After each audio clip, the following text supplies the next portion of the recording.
Welcome, everyone, to the regularly scheduled City Council meeting for June 24th, 2025. If you could please rise for the Pledge of Allegiance. I pledge allegiance to the flag of the United States of America and to the republic for which it stands, one nation, under God, indivisible, with liberty and justice for all. Okay, I have an invocation. God, we ask your blessings on those who have been called to lead our community in which we live, work, and play. Guide us peacefully through debate. Remind us that we are not only leaders, but mostly servants, and that it is our responsibility to serve the common good of all. Grant us the wisdom and courage to know and do what is good and right. May we speak out when it is time to speak out and listen patiently and receptively when it's time to listen. May we always be guided by the spirit of community, by the spirit of justice, and by the spirit of love. Amen. Okay, could we please have the roll call? Yep. Councilmember Musgrove? Here. Councilmember Nunez? Present. Councilmember LeBlanc? Present. Deputy Mayor Sanella? Here. And Mayor Jones? Here. Okay, first up we have a presentation by the Del Mar Fairgrounds. And I still call it the Del Mar Fair, being that I'm a San Diego native, although I guess we're calling it the San Diego County Fair, which I have a hard time changing, so welcome. Thank you, Mayor, and thank you, Council, for the time this evening. My name is Zach McQuarrie. I'm with Southwest Strategies, presenting on behalf of the 22nd District Agricultural Association, which is the state institution that owns and operates the Del Mar Fairgrounds. We have a presentation today. We just want to share some info on a master site planning process that the 22nd DAA is embarking on, as well as our outreach related to that. And then, of course, we're going to touch on the fair a little bit. So just as a quick primer on the 22nd District Agricultural Association, this is the state institution that owns and operates the Del Mar Fairgrounds. They're governed by a 9-member board of directors. Each director is directly appointed by the governor of California. It's important to note that the 22nd DAA does not receive any taxpayer dollars. They're completely self-funded through revenues generated at their events year-round. On the screen here is highlighted the properties that the district owns and operates. So, of course, we have the main fairgrounds campus, which is home to the horse track and the annual San Diego County Fair. We have the Surf and Turf Park, which is just east of Jimmy Durante Boulevard, which is home to RV park and volleyball facilities and things like that. And then even further east, just south of Villa de la Valle, is the Horse Park, which is combined all together. We have about 324 acres. And as you can see, the entire property is surrounded by environmentally sensitive territory, the coast, the lagoon, Stevens Creek. These are all things that are critically important to the district and something that's top of mind in their mission. Of course, the Del Mar Fairgrounds is most well known for these 3 marquee events, which is the annual San Diego County Fair, the horse racing, and the Sound at Surfside, which is a relatively new music venue. They bring in concerts, different types of shows. During the fair, it's also host to different events and shows. Collectively, the events that the fairgrounds host throughout the year brings around $682 million in economic impact to the San Diego region. And it's also important to note that they're home to wave volleyball at the Surf and Turf Rec Center, which is the #1 volleyball club in California, which is kind of neat. Golf Center driving range, RV park, and swim school. So we're here today to share a little bit about Fairgrounds 2050. This is the master site planning process that the 22nd DAA is embarking on. This is a process to envision what the future of the fairgrounds could look like to serve future generations. They're calling it Fairgrounds 2050. The board of directors adopted the guiding principles, which you can see on the screen here before you. These guiding principles really set the standards by which the master plan needs to meet. So it needs to make sure the property is community focused. The vision of developing the master plan is community led. It needs to be purposefully planned to continue to serve the region broadly. It needs to have accessibility. People need to be able to come and enjoy the fairgrounds. It needs to support the environment, core tenet of the mission of the district, and it needs to continue to drive economic impact across the region. So as we're developing this vision has not been developed. The master plan is not something that we're presenting. It's something we're creating with the community. We're embarking on an outreach program. Right here we have our timeline. We endearingly refer to this as our Candyland board map. It really guides the outreach that we're going to be doing throughout the region. We're currently in the green phase here, which is the listening phase. We're collecting input from the public and across the region to help start developing this vision. This includes a countywide survey that's statistically significant that will be collecting input on, the perceptions of the existing property as well as potential future uses. That's something that we'll be sharing when it's available. We've assembled a pro bono technical advisory coalition. This coalition is comprised of technical experts who can help guide. This is really exciting. We're crafting a new vision for the region, but there are some technical constraints that we need to be mindful of, and they're helping us identify those. We're going to be doing outreach to all 18 cities, part of what we're doing here tonight, as well as the county and key regional boards to share this, provide information, and then collect input as well. And then we're going to be doing regional open houses, which I'll touch on in a bit. But again, we want to make sure we touch every corner of the county. When we complete the green phase of this outreach, we're going to move into the purple and blue phase, which is really an international design competition. We hope to take all the lessons learned, all the input we receive from the community, develop a set of design objectives, and then put out a proposal for folks to bid, bring in the best and brightest minds from around the world to help really bring that all into one package and draft a vision for what the site could look like in the future. And then all that is done before we even enter the environmental phase, which of course we'll have to go through CEQA, and there'll be additional outreach during that. I mentioned public workshops. We plan on, late summer, fall, into the end of the year, doing workshops in every corner of the county. We plan on organizing these around the supervisorial districts. These are going to be opportunities for the public to come and meet, folks that work at the district, learn more about the master planning process, provide input on what the property should look like in the future, what uses it should hold, and as well as participate in exercises to help draft that vision. We're hoping to, promote this widely, so we may be reaching out in the future to help kind of raise the visibility of this. We'd love your participation. We'd love to see you there. We'd love to see your community members there to share their input. Now, I would be remiss to have this presentation without acknowledging the San Diego County Fair, which is ongoing. It will be going on until July 6th. This year's theme is Summer Pet-tacular, like spectacular. This theme is because we're doing a partnership with the San Diego County Humane Society. It does not mean you can bring your pets to the fair, unfortunately, but there are many events that are tailored towards this theme and towards supporting the Humane Society. There's adoption opportunities. There's a puppy yoga, which is kind of a fun one. There's exhibits on pets and the things the Humane Society does in the region. And then in the mornings, there's a pet fun run where you can take your dogs for runs around the fairgrounds. There's all the normal events and food and activities that we all know and love from the fair this year, as well as some new things. There is a season pass, which gives you unlimited access to each day of the fair. We have 20 nights of concerts. This year, some big acts that are still to be held are the Ya Ya Ya's, Third Eyed Blind, and Los Tucanes de Tijuana. There's new food offerings and new meal deals at the fair to increase some affordability and allow people to enjoy the food that they usually like to eat there. And to learn more, you can visit sdfair.com. You can also purchase tickets and concert tickets there as well. So wrapping up, I did want to just pause. We do have a website related to the Fairgrounds Master Plan. The QR code here takes you to that website. It can also be accessed by delmarfairgrounds.com/2050. On there is a little bit more information about what I presented today, as well as a survey where we're continuing to collect public input in addition to all these activities we're doing. So feel free to check that out and distribute it among your communities. Thank you. I have one question for you. Absolutely.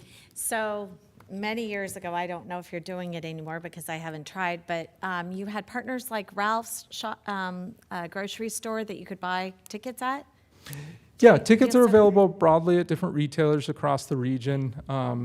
online is a really easy, accessible way for a lot of folks, but that's not always an option for folks. So Ralph's and Costco, I believe, also carries them this year. So wide retail availability. For folks that don't have a smartphone, not most people do. I mean, but there are a lot of our seniors that just don't feel comfortable with that. So they can still find them at Ralph's and then also Costco then. That's correct. There's also some ticket deals for seniors specifically, so different rates, to increase that accessibility. Great. Okay. Wonderful. Any questions from the council?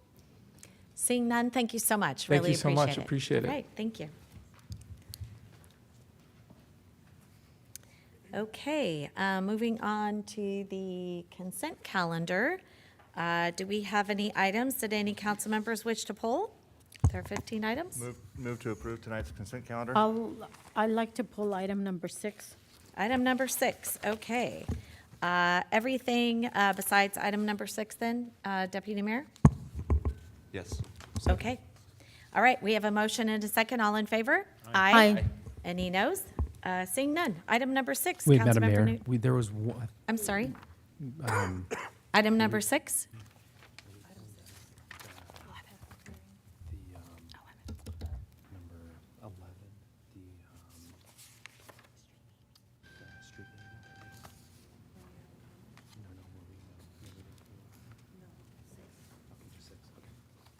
No, Madam Mayor, we're all good. Oh, okay. All right, that's okay. We want to make sure that you know exactly what's going on. Phil, our city clerk. Okay, item number 6, Councilmember Nunez. Thank you, Mayor. I have some questions, clarifying questions about the item that's in front of us. So I'm not sure who these questions are directed to, but I want to make sure that at least the record reflects what the questions that I have and if there's any answers. So the request that's before us, first I'm wondering why this request is in front of us and not a different body, and then also the timing of the request, why that is also in front of us to start off. Councilmember Nunez, it might be helpful, I have our finance team with us this evening. They can go through a couple slides that give a little bit more context, because this is something that the city doesn't regularly do. So it might be helpful if the council would like us to go through a few slides. Yes, please. Thank Okay, you. thank you. Okay, thank you. Good evening, Mayor and council members. As Michelle mentioned, the TEFRA process is common but an infrequent occurrence. We would like to provide an overview of the Tax Equity and Fiscal Responsibility Act requirements, also referred to as TEFRA.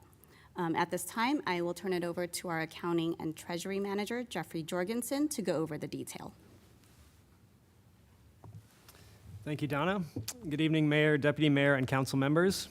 The Tax Equity and Fiscal Responsibility Act, or TEFRA, updated certain provisions of IRS Code Section 147F affecting non-governmental organizations seeking issuance of tax-exempt bonds which have lower interest rates. Generally, the IRS Code requires those borrowers to meet certain public approval requirements, which include a public hearing and approval from an elected public official or governmental body with geographic jurisdiction where the bond proceeds will be used. This can be performed by either the county or the city.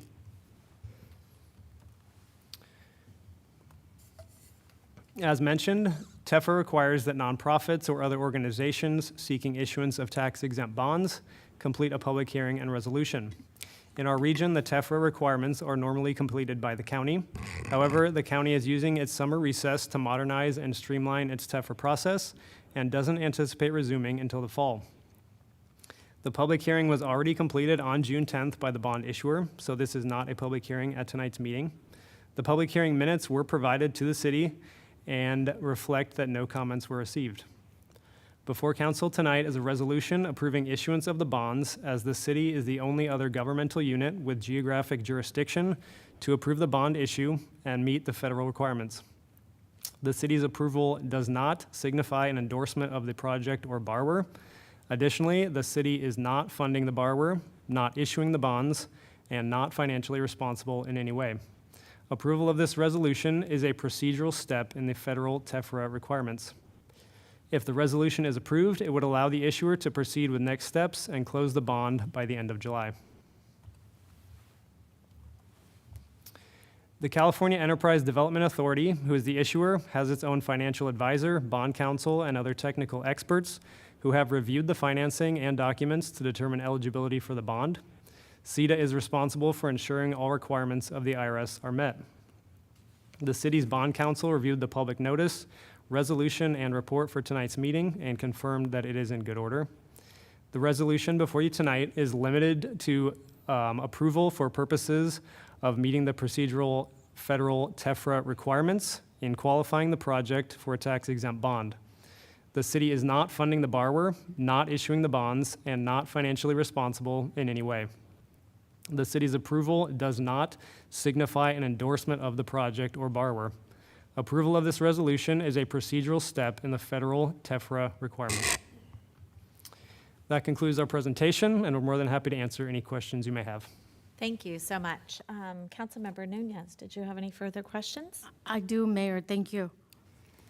In terms of the procedural nature of the request before us, since they typically go to county, it's just not clear to me why that hasn't happened either before the pause on the county's behalf or maybe after they resume. So I'd like to know why that didn't happen before or it can't happen after. Yes, definitely. So in late April, the county began initial review of their TEFRA process with a goal of resuming the new TEFRA process during the fall. The school was notified by the county in early May that they were reviewing and updating their TEFRA process and would not be doing TEFRAs until the fall. The school contacted the city shortly after being notified by the county.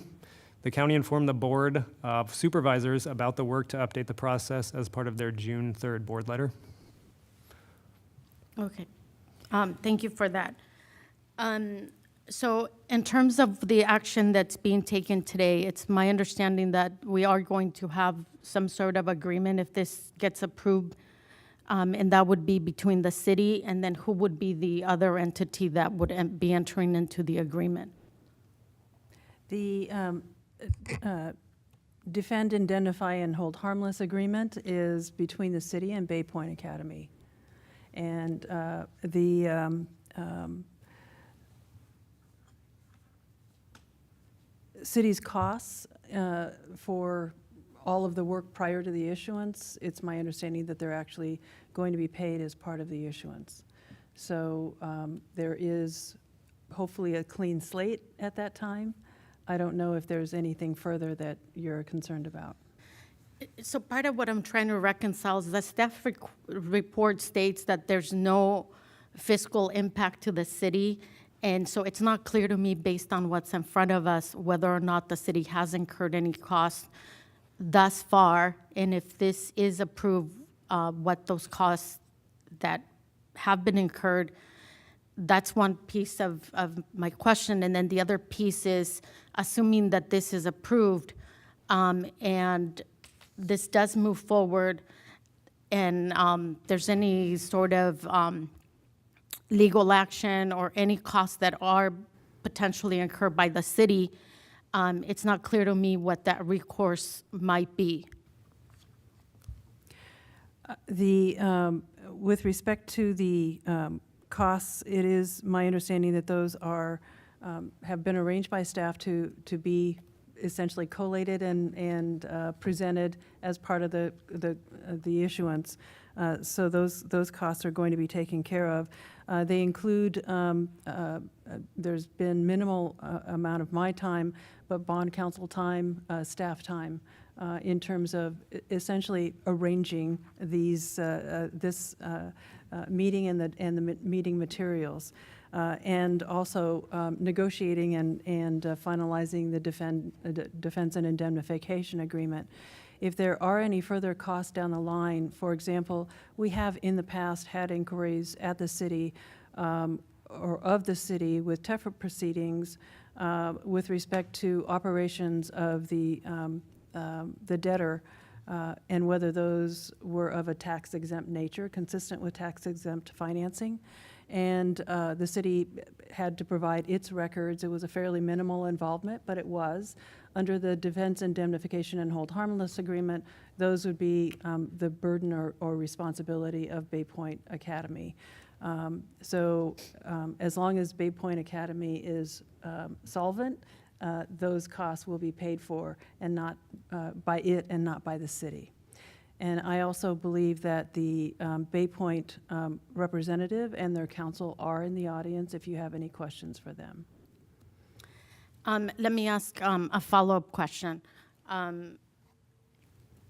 So my other concern is in the event that this entity, Bay Point, was to become insolvent, is insolvent, or should that be the case, and the city was to incur any costs that are associated with this decision today, what would be a recourse to recover any of our costs that we might incur? I mean, there is an outside chance that in the event Bay Point is not able to meet its obligations, that it would seek bankruptcy protection and reorganization, assuming reorganization, but some form of bankruptcy protection. And the city should be able to, at the very least, demur itself out of any proceeding that might ensue, because it does not have any obligations for debt service or financing or anything else related to this issuance. So there's an outside possibility that there would be costs that might or might not be covered by Bay Point. They are able to speak better to those than we are. And that's, it's speculative in nature, but that to me would be the worst case analysis, is to have to proactively act to get the city out of whatever had been initiated with respect to the financing. But as I've noted, to date our experience has been participation with regulatory authorities in their review of operation and other materials to determine whether activities are consistent with tax-exempt financing. And that has been a relatively minimal involvement by the city because it's not involved in the operations of the entity that's receiving the funds. Thank you. I do have a question for Bay Point.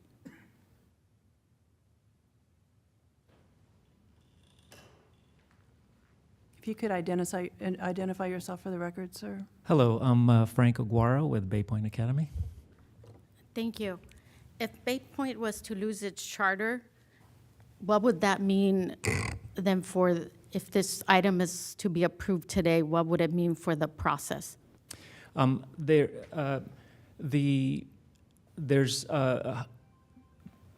a high likelihood that we're a high-performing track school, and we're a state board authorized charter school. So we'll be seeking a 7-year renewal, so there's a high likelihood that we'll be around for a long, long time. Understood. But my question is, if, as a hypothetical, if Bay Point loses its charter, then what would be the result of this process? I'm sorry, Councilmember. Are you saying specifically to the city? Yes. What would our liability be? I'm just trying to Does the agreement Question is end? what the Does it? impact might be to the city in the event Bay Point loses its charter. To us, to the city. Okay, that's what I'm trying to figure out. Hi, I'm Jessica Shaham. I'm bond counsel on the financing. I'm a If partner. you could pull the mic towards you, Ms. Sean, thank you. Hi, this better? Yes. Great. I'm bond counsel for the financing. I'm a partner at QTech Rock. We've done a lot of these, a lot of TEFRAs and a lot of bond financings for charter schools. Clearly, the market accepts the risk on the bonds. It's not the city's risk. If a school closes, which happens, and they have bonds outstanding, usually the bondholders will, try to resell the property to another school, another operator, and then sometimes they take a loss, sometimes they don't take a loss, but it's not a city obligation. Whatever the bondholders as a lender can get, they get. As Ms. Peak was saying, whenever we've seen that happen, there was never anything that, like the TEFRA approving jurisdiction we became involved in. It's just so out of the realm of what happens that but that being said, if there is a bankruptcy, as we were discussing, there is a bankruptcy estate for which, any obligations can be referred to. Or obviously not just the bankruptcy, but any potential litigation that may ensue? Or is there not a risk for litigation? A litigation against the city? Well, under the agreement, since the party, right, as I understood, the parties potentially are the city and... No, I think what the council harmless. member is asking is, in the event the city It's becomes named. embroiled in litigation that involves the issuance, even in its sort of Limited role. subsidiary, limited role, what recourse does the city have? The city has, well, it's not obligated, so like anyone can file a lawsuit, that's true, but if any cost the city incurs will be covered by that indemnification agreement. And- We specifically covered post-issuance and operational time periods Yeah. for that very reason. Okay. Thank you. We can stick around if there are other questions. I think that's it, yeah. I Thanks. don't see any other questions. Thank you.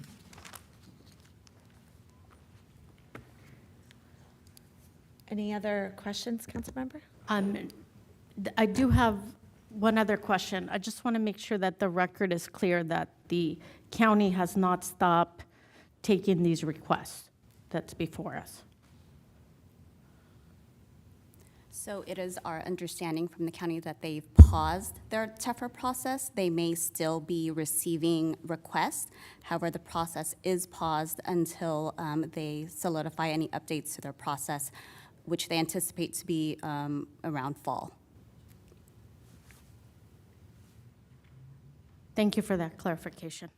Can I ask a follow-up to that? So they have paused their process, but it was not specific to Bay Point Prep. It was just in general, correct? Correct. It's not specific and it's in general. So in this is my 19th year in office, I think we've seen this one other time. I think just one time. So it doesn't happen very often, though it has happened previously. And my understanding, and Mrs. Peak, maybe you could help clarify this, someone is required to see this, whether it be the county or the jurisdiction, because we happen to be a city. If this property was in the county and incorporated, it would have to be seen by the county of San Diego. The fact that it falls within a city limits, that's San Marcos, then It could be either the city of San Marcos or the county. They Correct. have requested that the county do so simply because that the city do so simply because the county's process is paused. right. So to, assist in the economic development activity, the city was requested to take on the TEFRA proceedings. Right, but we have zero financial or other liability because we are having the hold harmless agreement. And it is to fulfill a requirement of, it's set forth in the U.S. Code, the IRS portion of the U.S. Code. So Correct. it is a requirement that one of the host jurisdictions, whether it be the county or the city, approve this matter. And that's what I was actually getting to next. So we have to follow all federal and state laws here as a city. So anyway, I just wanted to have that on the record so that our constituents understand what's happening exactly. Okay, do you have a motion to approve, Councilmember? I do not. I move to approve. Okay, well, I'll second Item number that. 6. Okay, we have a motion and a second. All in favor? Aye. Any noes? No. Okay. Right, moving on to, that was Councilmember Nunez that voted no. Oral communications. We have one speaker, and that is going to be Grace Spivak from Universidad Popular. Welcome. Thank you. Good evening, Mayor and Council members. For the record, my name is Grace Spivak, and I'm here on behalf of Universidad Popular to provide our on-the-record updates. First up, I wanted to share that our team participated in the NAACP's 2025 Juneteenth celebration in Oceanside this past Saturday. We were able to share information about our organization, the classes that we offer, and the disaster preparedness materials from the LISOS program. This celebration had an increased number of vendors this year compared to last year, and a large number of attendees as well. We were really grateful for the opportunity to participate in this and also to collaborate with the North San Diego County NAACP branch. We're proud to support the San Marcos Fire Department's Emergency Preparedness Fair coming up, not super soon, but on Saturday, September 13th. Universidad Popular has a strong track record of being a frontline responder during emergencies and preparing our communities as well. We're honored to continue contributing to local preparedness and resilience efforts. And we're also looking forward to reconnecting with the CERT program and having another cohort CERT trained. At Universidad Popular, dignity, generosity, and equity are some of our fundamental values, and we recognize that many in our community face food insecurity. In response, we provide a weekday food pantry for individuals and families in San Marcos. We're deeply grateful to all who contribute to this effort, including the San Marcos Community Action Group, Sharon Jenkins, and the City of San Marcos. An update on the classes and the programs that we offer. Our San Marcos Citizenship class has a new location for the summer. We'll be hosting our classes here in the city's community rooms every Tuesday from 5 to 7 p.m. We're always seeking volunteer tutors to help students practice for their exam in English or in Spanish, and we'll be a lot closer now, just that way. So your support can make a meaningful difference in their journey to citizenship. We're deeply grateful again for our partnerships with the City of San Marcos, whose collaboration makes our mission of empowering the community through civic engagement and civic education possible. Every new citizen in our region represents a new voter within our community, which strengthens our democracy. We're also part of California's LISOS program, and we hold disaster and emergency preparedness classes across different locations in North County to help the community be prepared for any type of emergency or if they should need to evacuate. Additionally, we hold workers' rights presentations as part of California's Workplace Outreach Project, also known as CWAP. We work directly with the Department of Industrial Relations and with San Diego's Office of Labor Standards and Enforcement to share crucial information with the community about how they're protected as workers and what the law requires of their employers. Thank you. Thank you. Okay, moving on to new business. First up is going to be appointments to city boards, committees, and commissions. And I'm going to have a little fun tonight, and I'm just kidding. I'm going to see the kids first, being that they need to probably get home and do their homework. So if we could please have the Youth Commission. We're going to start out with Ava Skolik, followed by Harshini, and then Michaela, followed by Nathra, and then Prisha. So Ava Skolik, are you here? Come on down. Just tell us how, since you are reapplying, are you having fun? Yes. Okay, maybe tell us a little bit about that. Good evening, Madam Mayor and council members. Thank you for this opportunity and for letting me speak in front of the council tonight in regards to my reapplication to the Youth Commission. So my name is Ava Skolik, and I'm an incoming junior at San Marcos High School. And during my time at the high school, I've participated in the San Marcos High School Night Regiment Marching Band, coming up on 3 years now. And I've also participated in clubs such as Model United Nations. And during that time, I've not only improved my ability and my skills in music, but I've also improved my ability to communicate and collaborate with my peers. I've lived in San Marcos for about 12 years, and then I learned that it's essential to be able to serve my community. And during this past year, I've served on the Youth Commission as one of the commissioners, and I was able to not only collaborate with my fellow commissioners, but the members of the community of San Marcos. Participating in events throughout the city and even hosting events such as the Diversity Town Hall allowed me to meet and learn about the diverse communities and cultures that make up San Marcos. I enjoyed helping youth through volunteer opportunities such as the library event that we did and our field day with the San Marcos Youth. I believe it's important to be a positive influence on those around me, and the valuable lessons that I learned while being on this commission truly shaped the way that I view this community. So my only wish is to continue to be able to serve my community by being on the Youth Commission, and I'd like to thank you all again for letting me speak tonight. Thank you. Any questions of Ava? Seeing none, thank you. Thank you. Next up is going to be Harshini, followed by Michaela.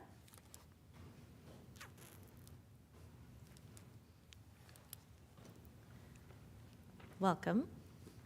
Thank you.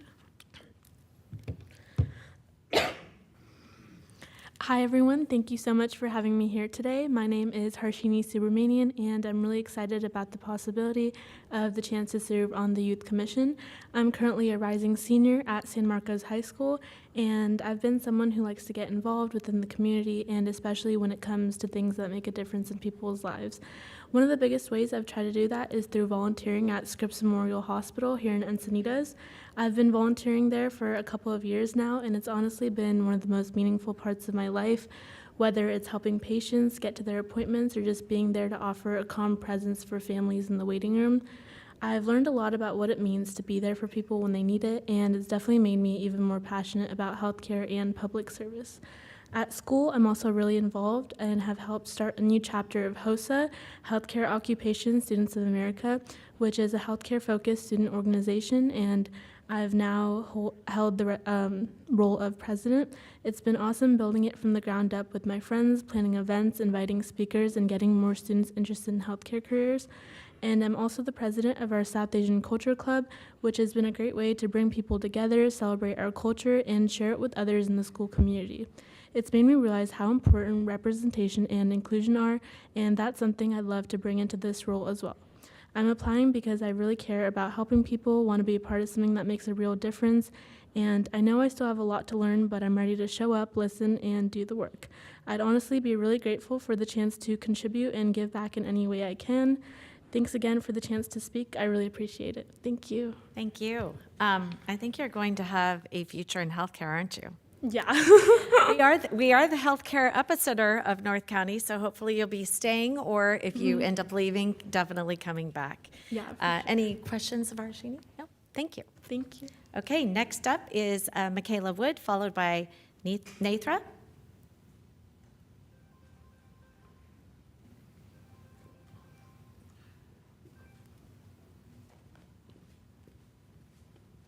Hello. Good evening, Madam Mayor and respected members of the City Council. My name is Michaela Wood. I'm 16 years old, a soon-to-be junior at San Marcos High School, and I've lived in San Marcos for about 11 years. As a kid, I was often called too outspoken, and I was made fun of for wanting to play sports with males or boys just because I was a girl. But I refused to conform to the idea that certain spaces weren't meant for me. I invited other girls to join me, spoke up when things felt unfair, and challenged the mindset that kept us on the sidelines. These moments sparked something deeper in me and a lifelong passion for standing up, speaking out, and making sure no one feels excluded. Many people often say I'm too passionate or that I argue too much when something feels morally wrong, even if it's something I can't fix myself. But I often believe that kind of conviction is exactly what change requires and exactly why I want to be a part of the commission. To my friends and my peers, I'm someone who listens, who understands before I speak, and leads by example. From captaining school teams to coaching younger athletes and volunteering at youth sports camps, I've seen how leadership is rooted in service. I want to help create a San Marcos where every young person feels seen, supported, and inspired. That could mean volunteer-led sports camps for low-income kids or mentorship programs that remind youth their voice matters. Every voice deserves to be heard, especially the ones that usually aren't. And serving on the Youth Commission is my way of standing up for those voices and helping build a city that we are all proud to be a part of. Thank you for your time and consideration. Thank you, Michaela. I loved what you had to say. Any other discussion? Nope. Okay, next up is Nathra, followed by Prisha.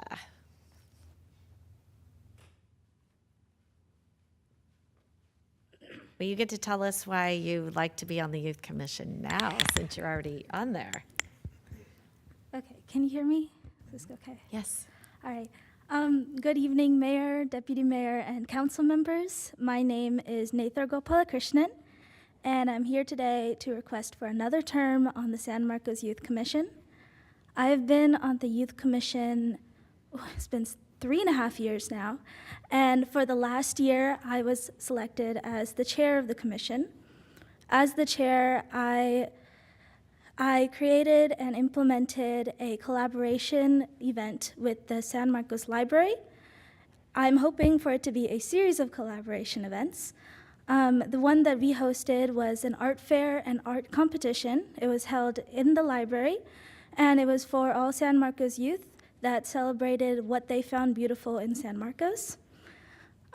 Also, my favorite part of the last year has been the 3rd annual Diversity Town Hall. It was an honor and a privilege to be able to lead the planning and implementation of the event, especially since I still remember coming up with the event 3 years ago and being able to see it so far through and see how it improved and how we modified it to make it even more fun and interactive. It's been amazing. And the highlight of being in the Youth Commission has been volunteering at the city events. I've been to a lot of the different city events for volunteering, like the Independence Day, the tree lighting, and it's been amazing to see how busy and how crowded it is and how close together the San Marcos community is. It amazes me every time. I was born and brought up in San Marcos, but when I was a little kid, I didn't know a lot about the city events.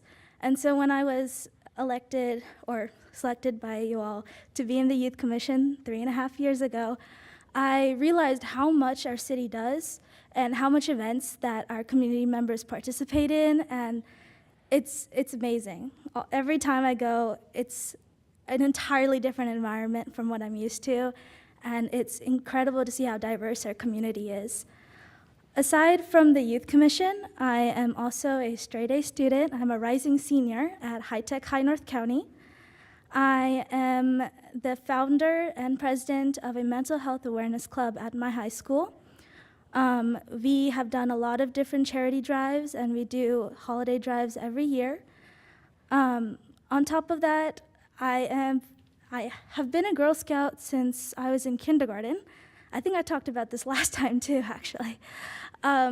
But this year, I'm finally starting my Gold Award. It is also a mental health awareness project, and I'm very excited to implement it in our community and to see what positive impact it makes. Thank you. Thank you for your time and consideration. Thank you. Anyone have any questions for her? Yes. Yes, go ahead. I just wanted to say that I was at the Diversity Town Hall, and it was really informative, really impressive, so great job on that. It's really incredible. Thank you so much, and thank you for being there to support us. Of course. And I was there as well, and I just did a fantastic job. Very impressive. Thank you. Thank you so much. I think I've been going since the first one. Yes, you have. I love that. And, you know, the only thing that I was going to say is I think you could even grow it a little bit more if you got some older people, not still kids in my opinion, some kids from the university. I feel like you could definitely have some synergy with that and have them help you grow it a little bit, because I think they would benefit from it too. Yeah, that's a wonderful idea, and there's a lot of ideas that my commissioners and I have to grow the event even bigger, and hopefully when I'm in uni and I come back, I'll see like this gigantic diversity town hall event being hosted by our city. So There you go. Thank you so much. All right, thank you. Next up is Prisha.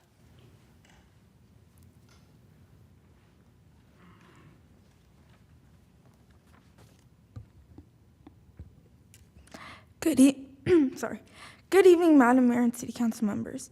Thank you for letting me speak about myself and my passion for joining the Youth Commission. I'm Prisha Blani, an incoming sophomore at San Marcos High School. I was born and raised in a small town in Iowa, and about 2 years ago, I was fortunate with the opportunity to move to San Marcos. I'm so grateful that the city has provided me with countless opportunities for growth and excellence, and is a place I can call my home. At San Marcos High School, I'm a part of their esteemed marching and concert band program, where I play the clarinet and serve as a mentor in their leadership initiative. As a mentor, I help incoming freshmen with the scary transition in high school and offer mentorship in music. Alongside band, I've been a diligent Indian classical dancer for 11 years. Band has taught me about my culture and the ancient art form. It has also taught me about discipline, dedication, and commitment.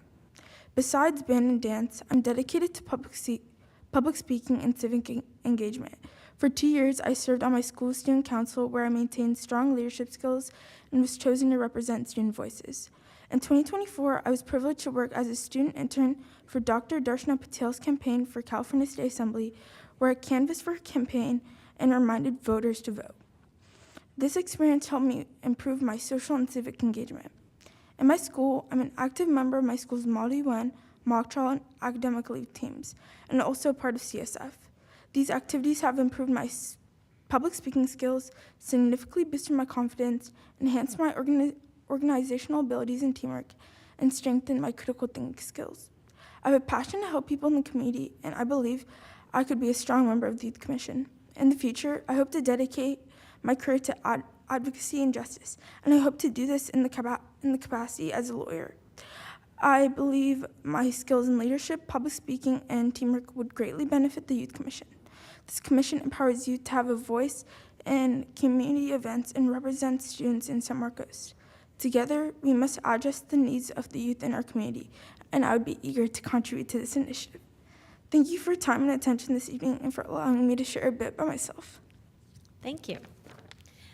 Okay, well, there's one bummer this evening, and that is that we have 5 applicants and 6 seats.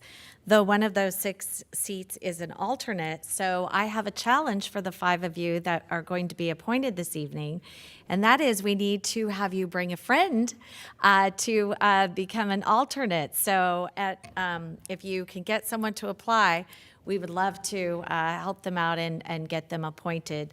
So we have 2 seniors, so one of them is getting the one that ends in 26, but you still will still have to fill that position already. So we have Harshini Subramani Brayan. Oh gosh, sorry, I think I said it right the first time. Harshini is going to be the first one through 2026, but she'll be graduating next year anyway.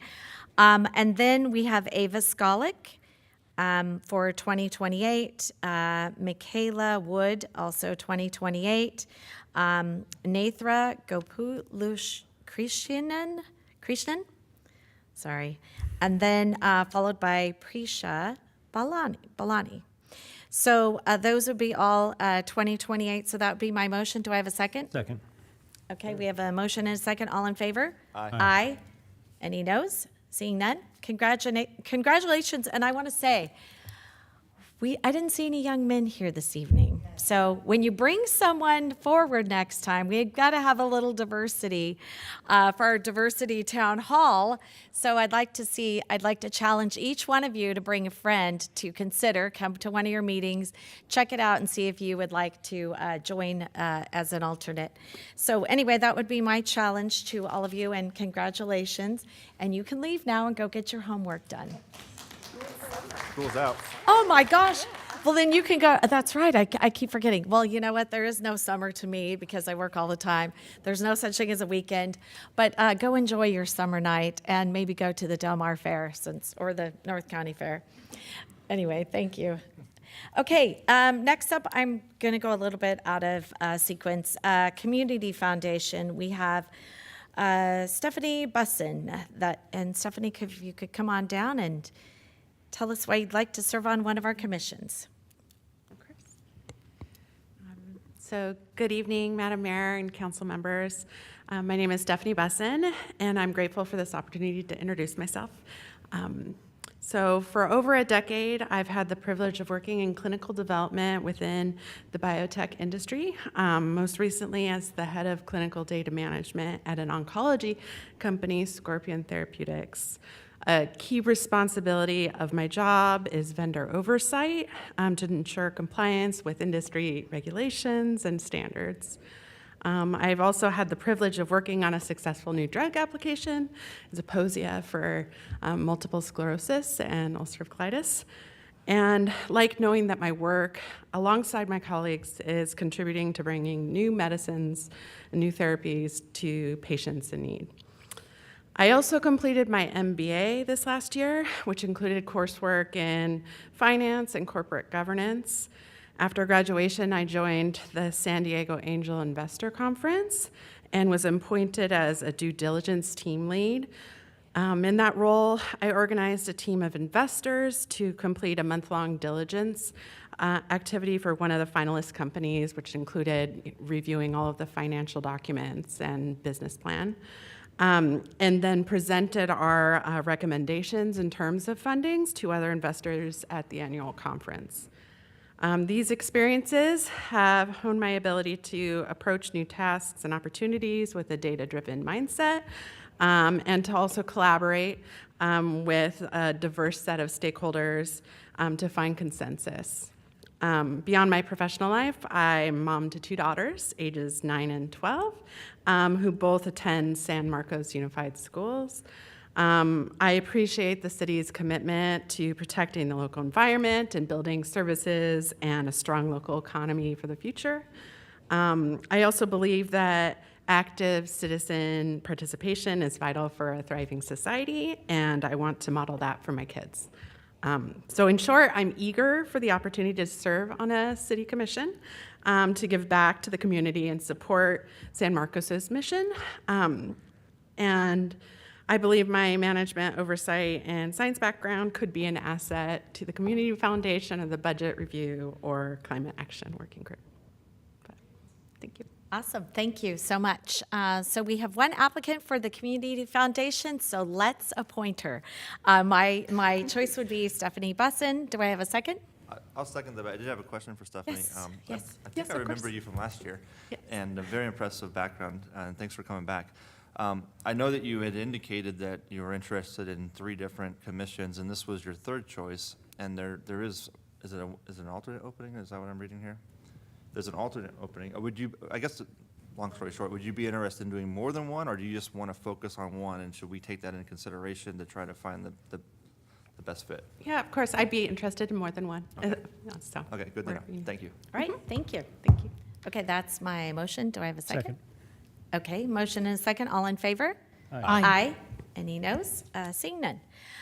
Climate Action Plan Working Group. We have Bruce Ferguson, who is not able to attend this evening, and then we have Phi Nguyen, and then Stephanie Bussin again. So we already heard from Stephanie, so we have Phi Nguyen. Are you here this evening? Welcome. Thank you. Good evening, Mayor and Council members. My name is Phi Nguyen, pronounced Phi. I moved to San Diego in 2010 to earn my doctorate in material science and engineering, where I did research on materials that are used in clean energy applications. So I always had a passion for combating climate change. After I graduated, I moved to San Francisco and worked with a consulting firm for 5 to 6 years, where I was a consultant for the utilities in California, for the state of California, and also for regional energy efficiency advocates. So I do have a background in energy policy, codes and standards, building Title 24, Title 20 in California as well for appliance standards, as well as presenting to and debating with federal EPA and Department of Energy. That feels like a past life because I've since moved back to San Diego to be closer with family, where I'm now employed with San Diego Gas and Electric. So I moved to San Diego to work with SDG&E to help model wildfire mitigation efforts for about 3 years. I would say we've been very successful in San Diego with preventing wildfires. In the last 2 years, I lead SDG&E's Office of Data Science. So I manage our data scientists and our practices for SDG&E. As of last January, and perhaps my proudest title is I am a new father as of January. So I think, unfortunately, my son is maybe 15 years too young for the Youth Commission. But I'd love to model for him what it means to contribute to community, civic duty, and social responsibility. So I am appreciative of this opportunity and thankful for your consideration for my application. Great. All right, any questions? Seeing none, and then Stephanie had that as one of her choices as well. I would nominate Fee Nguyen as he works for SDG and he's got some experience in energy. Do I have a second? Second. Okay, motion and a second. All in favor? Aye. Aye. Any noes? Seeing none. Okay, so that would be Fee Nguyen. Thank you. For next up, Parks and Rec. So Bruce Ferguson, who was not able to attend, Mary Kazugu, and then followed by Marina Kipchevich.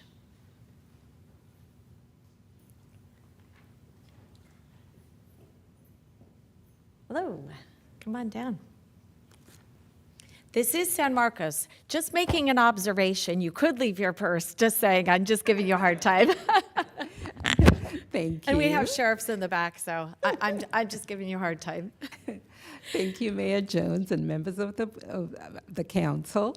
My name is Mary Kazungu, and I am a 12-year resident of San Elijo Hills. Before moving to San Elijo, I lived in the city of Oceanside. I am also a lifelong public servant. Right after college, I have a bachelor's degree in economics and a master's degree in public administration. And right after college, I started my career in public service by working for the city of Anaheim as a management analyst, and moved on to the County of Orange, where I worked in the CEO's office as a budget analyst for some of the largest departments in the city, in the County of Orange, including the Dana Point Harbor, the Orange County Public Libraries, et cetera. Thereafter, I moved to the city of Oceanside, where I worked in the fire department. Moved on to the Coachella Valley, where I lived for 2 years, couldn't handle the heat, but I did get a lot of experience working for the Coachella Valley Association of Governments before moving back to San Diego County, where I worked for the city of Vista. And in a month and a half, I'll be retiring from the San Dieguito Water District, which is a special district of the city of Encinitas and also the state of California. And we are also currently the purveyor of water to the residents of at least half the city of Encinitas, the other half being served by the Olivenhain Water District. My interest in serving on one of the commissions for the city is, as I said, I'm a lifelong public servant. I feel I've gotten so much out of living in San Marcos. I really enjoy living here. One of my favorite things to do is to run in the trails and get to know people in my neighborhood. I'm actively involved in my neighborhood. I'm actually the neighborhood representative for my development in San Elijo Hills. And I feel it's time for me to step away from working and actually getting more involved in the city that I live in. So thank you for the consideration, and I look forward to hopefully being able to serve. Thank you, Mary. Next up is Marina Kipsevich.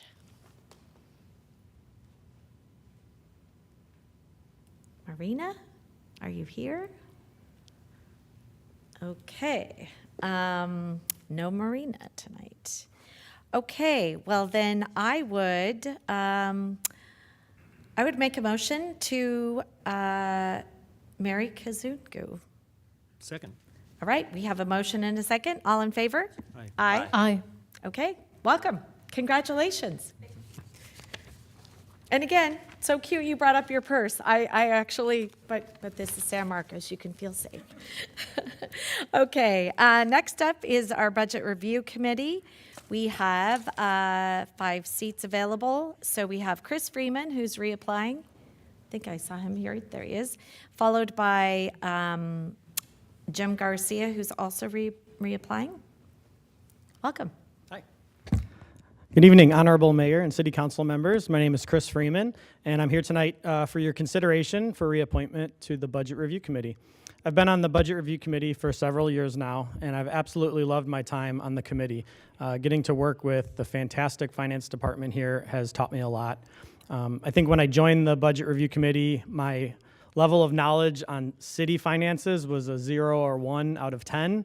And even now, it's maybe a 4 out of 10. I'm very humble in what I know and more particularly what I don't know. Tonight, I learned more about TEFRA than I ever thought I would care to know about. So the finance team here is amazing. You guys are very lucky to have them. Donna Apar, the finance director, and the accounting manager / PowerPoint animation guru, Janet Brotherton. They've totally stepped up over the past couple of years, and the documents they provide to us, the level of detail they go into with the Budget Review Committee. So just being able to be in the same room as them and learn from them is amazing. With that, I'll leave it to you. I appreciate your support, and thank you again. Thank you, Chris. Next up is Jim Garcia. I think I saw him. Welcome. And next up will be Salvador Roman, who's also reapplying. Thank you, Mayor Jones and Deputy Mayor and council members, Michelle as well. My name is Jim Garcia. I've been honored to serve on the Budget Review Committee the past 2 years. My term is obviously up on June 30th. I've also served on the Planning Commission prior to my service on the Budget Review Committee. I'm thankful for the opportunity to voice my concerns and bring input into both committees. I'm asking the council today to consider my application to reapply for the Budget Review Committee. I'd be honored for the opportunity to serve a second term and on any other committee that the council would consider for my service. Thank you for your time and consideration. Thank you. Okay, next up is going to be Salvador Roman, because we already heard from Mary, and we already heard from Stephanie.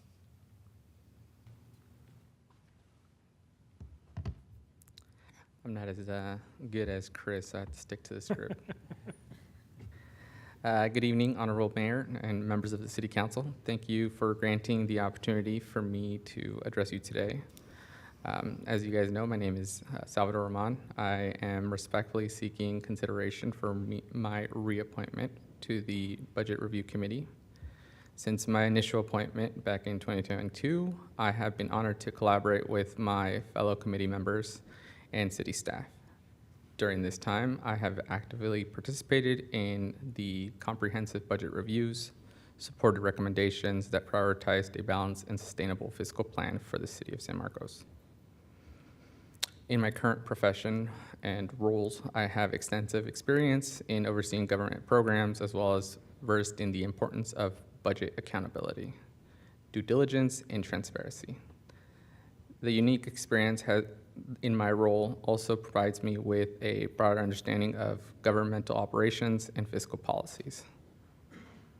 Additionally, I have a deep appreciation for the hard work and dedication of staff and all the work that they do every day. I acknowledge the importance of BRC's advisory role. As the current chair of the BRC, I have consistently attended meetings, completed the necessary training, and submitted the financial disclosures in accordance with the city's transparency standards. I will always align my actions with the council's vision and will always keep my neighbors at the forefront of my advisory role. Should I be reappointed, I remain committed to ensuring that the city's budget remains balanced, transparent, and responsive to the community needs. Thank you again for your time. Thank you. Okay, you enjoying it then? Seems like it, yes? Loved it. We have a really good group who have a diverse group with different backgrounds, and working with staff is always, I know we always challenge you guys, but I think that is what brings the best in when we provide input, feedback. I think that the one thing I would say is my favorite part is the fact that, you know, staff does actually take into consideration what we say every time. And if they don't have the answer, they always do their due diligence to get back and follow up with us. And I think that that's really important. Great. Great to hear. Thank you. Okay. I did hear from Edward Badal. He tried to meet with me. I just didn't have time. I feel bad. He was going out of the country, so he wasn't able to make it. So here's what I'm proposing. I'm proposing that we reappoint Chris Freeman, Jim Garcia, and then Salvador Roman. And then we have one more regular seat on top of that.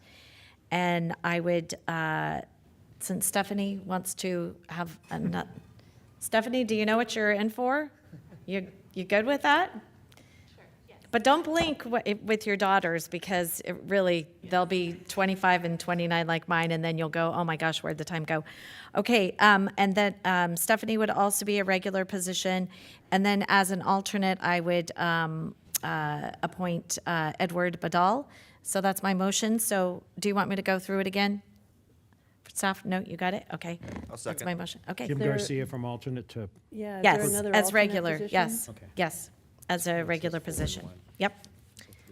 I'll second. So the four regular would be Freeman, Garcia, Bussin, Roman, and then the alternate would be Badal. But isn't Mr. Garcia an alternate now, which would make that position open? Oh, then I have one more. Oh, it's a vacant, Badal okay, becomes the sorry. No, we're good. No. Yes? I'm good? Okay, all right. Sorry. I think his position was ending, and so that was the alternate position we were counting. So I'm not moving him up from a different alternate, right? Okay. Sorry, I thought I had it right, but then he made me question myself. all I did was ask, Mayor. No problem. All right, so we have a motion and a second. All in favor? Aye. Aye. Any noes? Seeing none. Okay. We are done with that. So I will give staff just a moment to make their way up here. Next up is going to be, okay, here we go. Ordinance. It's a public hearing. Ordinance numbers 2025-1560 and 2025-1561, and resolutions number 2025-9448, 9449, 9450, 9451, proposed development entitlements for Armorlight Lofts, mixed-use project consisting of 165 residential apartment units and 5,600 square feet of commercial space, and associated CEQA requirements as recommended by the Planning Commission by a 7-0 vote, which is EIR 24-003. And look, you guys made it up. I was trying to. Thank have my you, timing Mayor impeccable. Jones and council members. Project Manager Sean Delsalar will be making the presentation tonight, and Kyrene Shua from our Land Development Division is also here to support. Thanks. The project before you now is a single 5-story mixed-use building consisting of 165 residential units, of which 17 units, or about 15%, are affordable units reserved for very low-income households, allowing the use of a density bonus to provide 148 market-rate units. The project also includes 5,600 square feet of ground floor commercial uses. The request consists of 6 total entitlements, 3 related to the land use change. First being a specific plan, adopting the Armorlight specific plan, allowing the development of the project. A general plan amendment changing the general plan land use designation of the project site from public institutional to specific plan area. And similarly, a rezone also changing that designation from public institutional to specific plan area.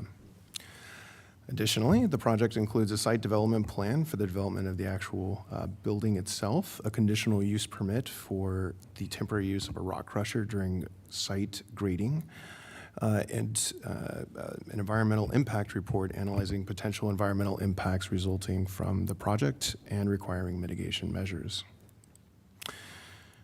The project site is located on Armorlight Drive east of Las Posas Road. The project site is in the vicinity of other residential mixed-use projects including the Palomar Station specific plan, the MARC specific plan, and in terms of transit, the Sprinter Station is located within 1,000 feet of the project site, and the Palomar College Transit Depot is located across Mission Road. And the rail trail additionally provides connections to the cities of Vista and Escondido. And the project site itself was originally a part of the AT&T facility to the west, but has remained vacant and was split off from their property in 2021.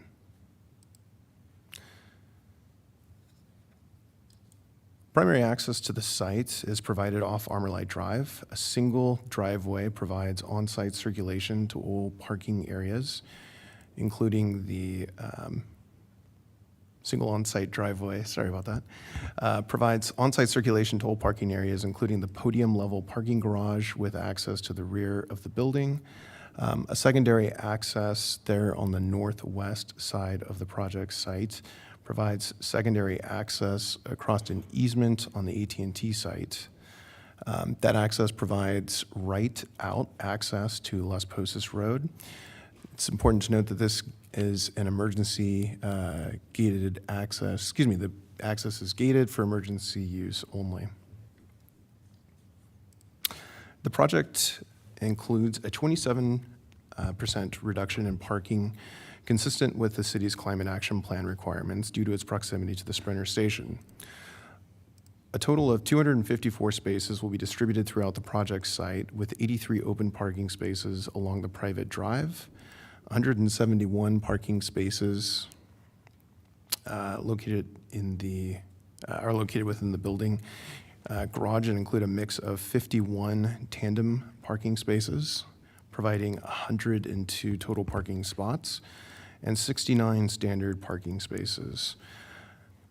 34 bicycle parking spaces are provided in an enclosed area in the garage and supplement in-unit bike storage.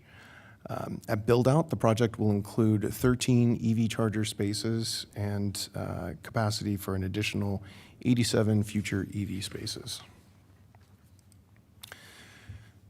This is the building's south elevation. The building will feature a highly articulated facade on this elevation, providing a variety of building heights and depths. In this image, the grayed out portion of the elevation is recessed behind a second-story pool deck. A ground floor pedestrian realm there along Armorlight Drive will provide tall commercial storefronts with large windows at the right, and a 4-story residential tower there along the street side. For a rendering of this, this is what you see. Again, the commercial storefronts down here, the pool deck, and the very building heights as well. The west elevation of the building will face the internal private driveway and will also feature a highly articulated building facade, again with varying facade depths and heights. The north elevation will face Mission Road, but will be partially obscured by a solid wall along the railroad track. The grayed out portion, again, of this building will be recessed further back. This elevation includes the entrance to the parking garage, which is seen right here. The east elevation will face the Palomar Station development and includes building articulation similar to the other elevations.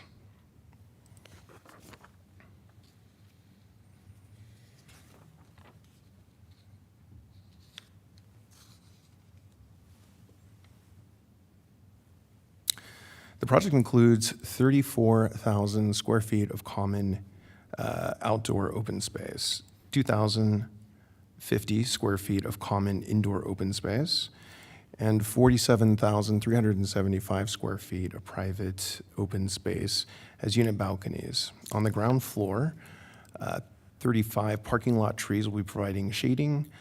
Dog park will be located Dog park will be located adjacent to the west side of the building, and a passive recreation area will be in the northeast corner of the building. Recreational amenities will primarily be located on the second floor with a pool and spa area, seen here. Two internal courtyards will be provided with additional recreational amenities that include barbecue and picnic areas, an outdoor lounge spaces, an indoor-outdoor residential lounge, a fitness center, and private balconies. Additionally, the rooftop outdoor lounge area on the 5th floor will provide an additional open space for residents. In accordance with CEQA, an environmental impact report was prepared for the project. A virtual workshop and CEQA scoping meeting for the project was conducted on February 15th, 2024. The EIR evaluated 3 reduced project alternatives and no project scenario, and determined that the proposed project was a superior option, but did identify potential environmental impact areas as sorry about that. Impacts to the following areas identified for biological resources, cultural and tribal resources, as well as noise. For biological resources, development of the project site is expected to impact 2.13 acres of Diegan coastal sage scrub and 0.12 acres of non-native grassland, both requiring off-site mitigation with mitigation ratios of 0.51 for non-native grasslands and 1:1 for the coastal sage scrub. Additional grubbing activities have the potential to impact nesting birds, which require a survey if grading is to occur during the nesting season. Cultural and tribal resources. Documented tribal cultural resources are known to exist in the vicinity of the project, and grading activities have the potential to impact tribal resources that may be on site. In accordance with SB 18 and AB 52, extensive consultation occurred with interested tribes. The nature of the consultation is confidential, but agreement was reached on mitigation measures requiring that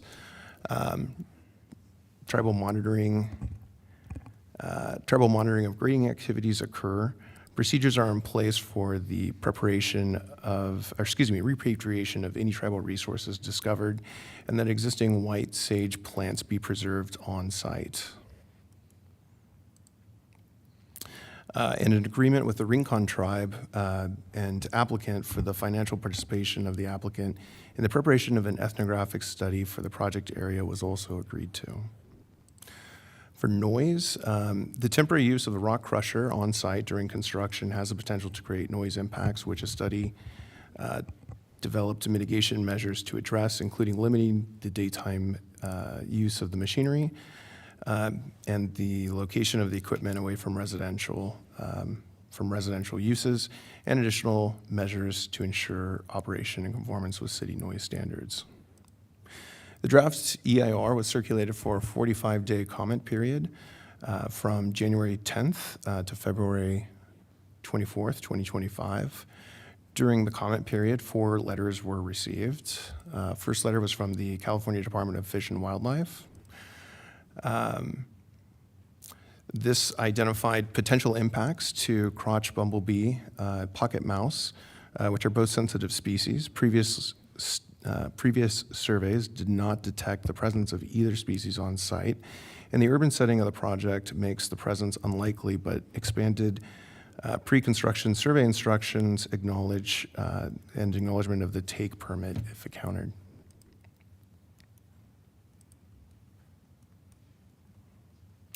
CDFW encouraged greater habitat mitigation ratios. However, the proposed 1:1 ratio for Diegan coastal sage scrub and 0.5:1 for non-native grass land off-site preservation are sufficient, given the quality of the habitat on the existing property.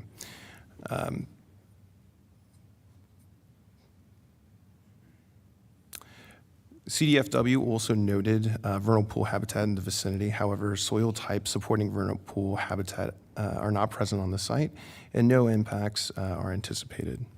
The California Public Utilities Commission also provided a comment letter. The comment letter noted the proximity to the railroad, and the project includes a wall separating it from the NCTD rail line there along the north side. An existing infrastructure exists at the rail crossing in the vicinity of the project. The San Diego Archaeological Society also provided a letter that commented on potential to recover non-tribal cultural resources.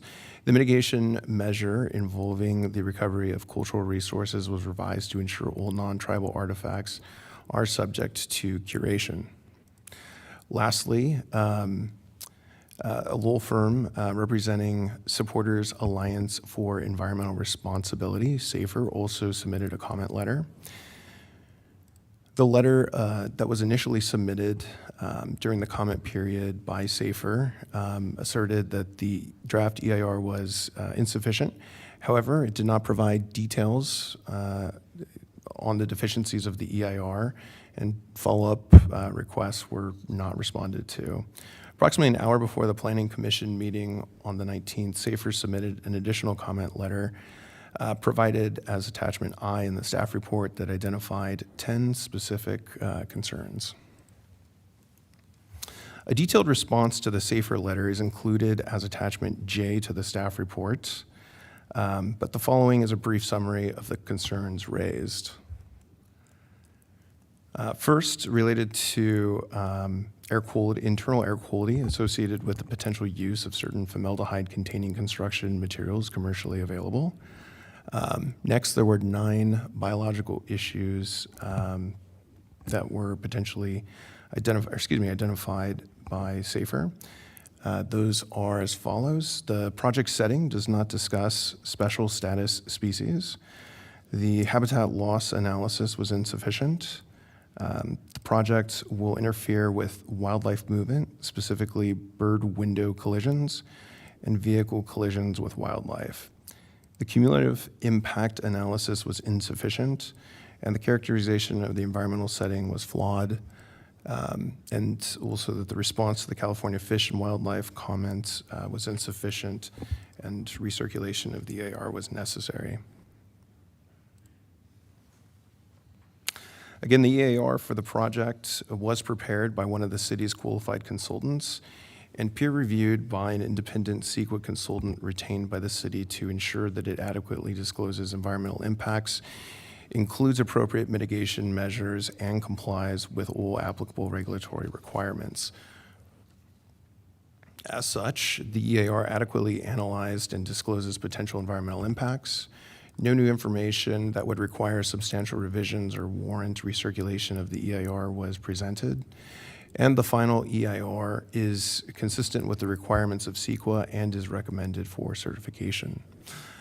Should be noted that this afternoon, the applicant consultant team submitted additional letters supplementing the responses that they had provided to SAFER. And at approximately 6:30 this evening during tonight's meeting, SAFER provided an additional letter to the council and city.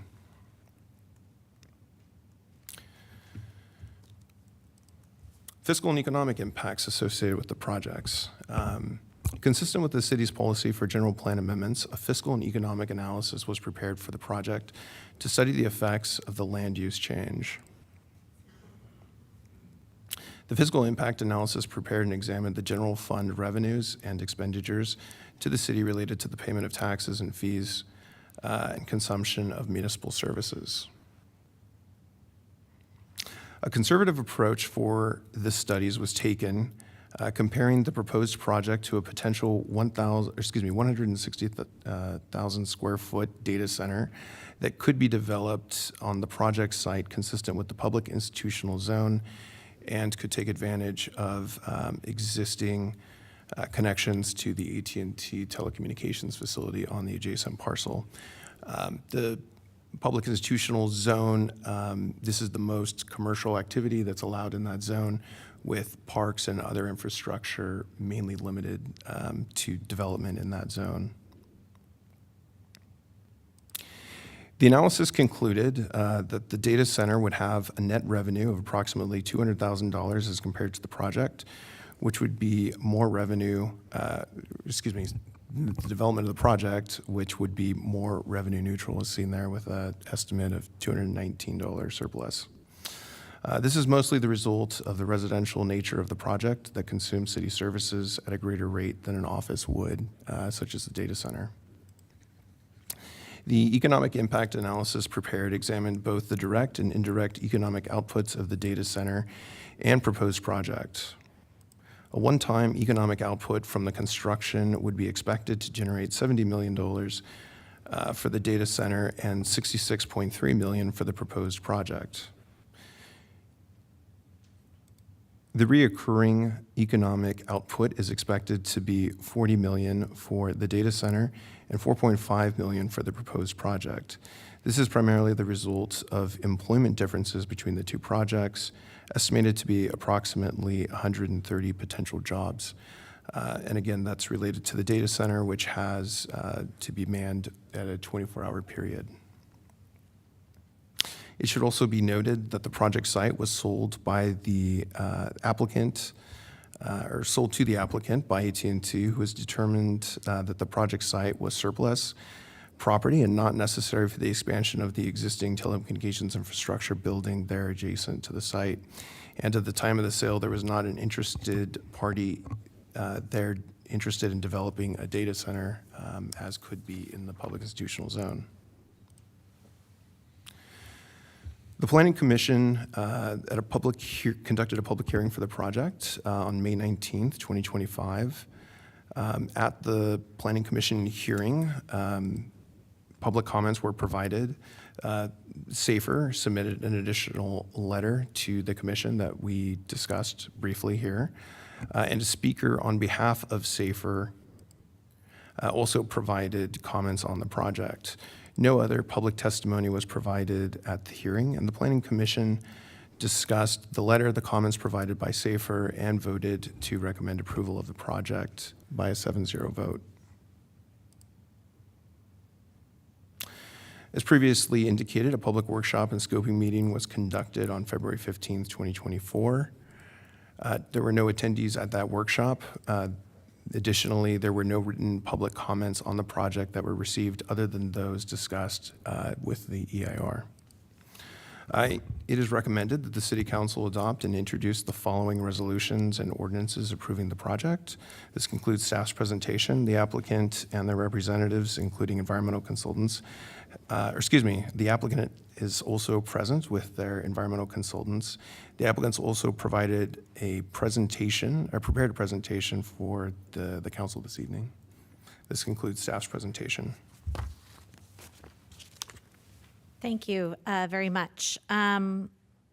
Well, when you mentioned the letter that had come in, I pulled up my email. It's a 156-page letter that came in 1 hour ago during our meeting. Interesting. I actually would like a summary of that 156-page letter by the applicant after. By SAFER, by Michael, I think Michael Threlman. Did you write this 156-page letter? Or was it written on behalf of you? I'm sorry. It's Mitchell Thielman, for the record. My apologies. No, sorry about that. I'm sorry, I'm a little flustered with a 156-page letter coming in 1 hour ago, 30 minutes into our meeting. I apologize for that. 31 minutes, actually. Okay. I apologize for that, Honorable Mayor. But if I may, I just say good evening, Honorable Mayor, Deputy Mayor, and council members. My name is Mitchell Thielman with the law firm Lazo Jury, speaking today on behalf of Supporters Alliance for Environmental Responsibility, or SAFE. Oh. I'm sorry, you have prepared comments, but I actually want a synopsis of the letter that you sent us, the 156 pages. Are your comments going to make a synopsis of this letter? Yes, they are, Your Honor. And if I may, I apologize because a lot of the, many of the pages are expert comment letters that we attach as exhibits, and then also their credentials and resume and that sort of thing. Which the city has seen before, probably. Madam Mayor, is the staff report done? Are you all done? Yes. Okay. Yeah, I thought they were done. Sorry. Yeah, no, I'm just. We do have a I'm staff. just trying to figure out what's going on here because, I mean, after hearing that, and then I heard the 100, or I heard the And the there is letter. an applicant presentation, There is I an believe. applicant which is presentation. I'm just the usual curious order, so- as to whether there was a synopsis. But if you're going to give that, I think I'd like to. I'm just shocked right now. I'm sorry. I do apologize Okay. for that. Well, I think what we'll end up doing is we will do the applicant's presentation, and then, but I want to make sure that your comments really adequately address the 156 pages, if that's possible. Yeah. So most of the comments are a little bit reiterative of our initial comments or not initial comments, but our May 19th comments. But the main updates have to do with the attachment J to the current agenda, which were applicants' responses to our May 19th letter. Okay. All right. Well, I'd like to pause you for a moment. We will hear from the applicant, but I really don't appreciate something coming in at 6:30. I understand your Yes. frustration, Mayor. Yes. Mitchell, just real quick before we have you sit down, and then we'll have you come back up. But for my information, who do you represent? I represent SAFER, which is an environmental organization. Okay. And so you didn't actually contribute yourself to this 154 pages that we received an hour ago? He just said he was with the law firm, You're right? with the law firm, but did you write this yourself, or did you participate in the writing of this? I did, yes, Your Honor. Okay, that's Or, good. sorry, not Your Honor, but it's all right. You are honorable, I'm I sure. understand. And then are your clients here tonight? They're not present tonight. Not present? Is there a reason for that?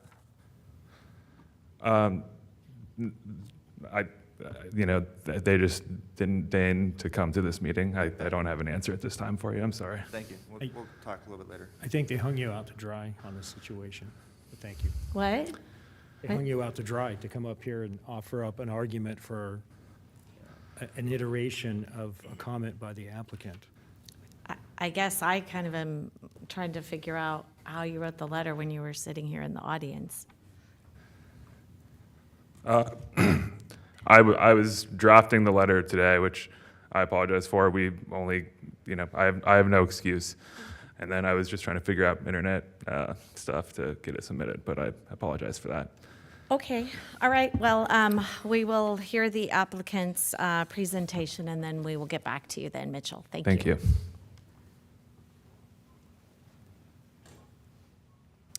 Sorry, yes, that's Matt Simmons, CCI. Thank you. Good evening. A little bit unusual circumstances here tonight. My name is Matt Simmons. I guess I'd start off by thanking the mayor, deputy mayor, and council for the time tonight to speak. The staff for their presentation. I thought you guys did a great job. And then also the staff for their efforts that were put in for the last 2 years working on this project. This has been, as most developments are, a lengthy, exercised project. I'm going to keep my presentation brief and save some time to answer any questions that you may have or address any comments that may have come up from the public, which at this case looks like is just SAFER. But my name again is Matt Simmons, and I'm here representing the applicant Dan Tate and Avenue Secured. We have with us tonight our EIR preparer, Sophia Hubble Mitchell from SMA, and also our consultants that have specialized in some of the topics of the subject matter that's come up in the letters.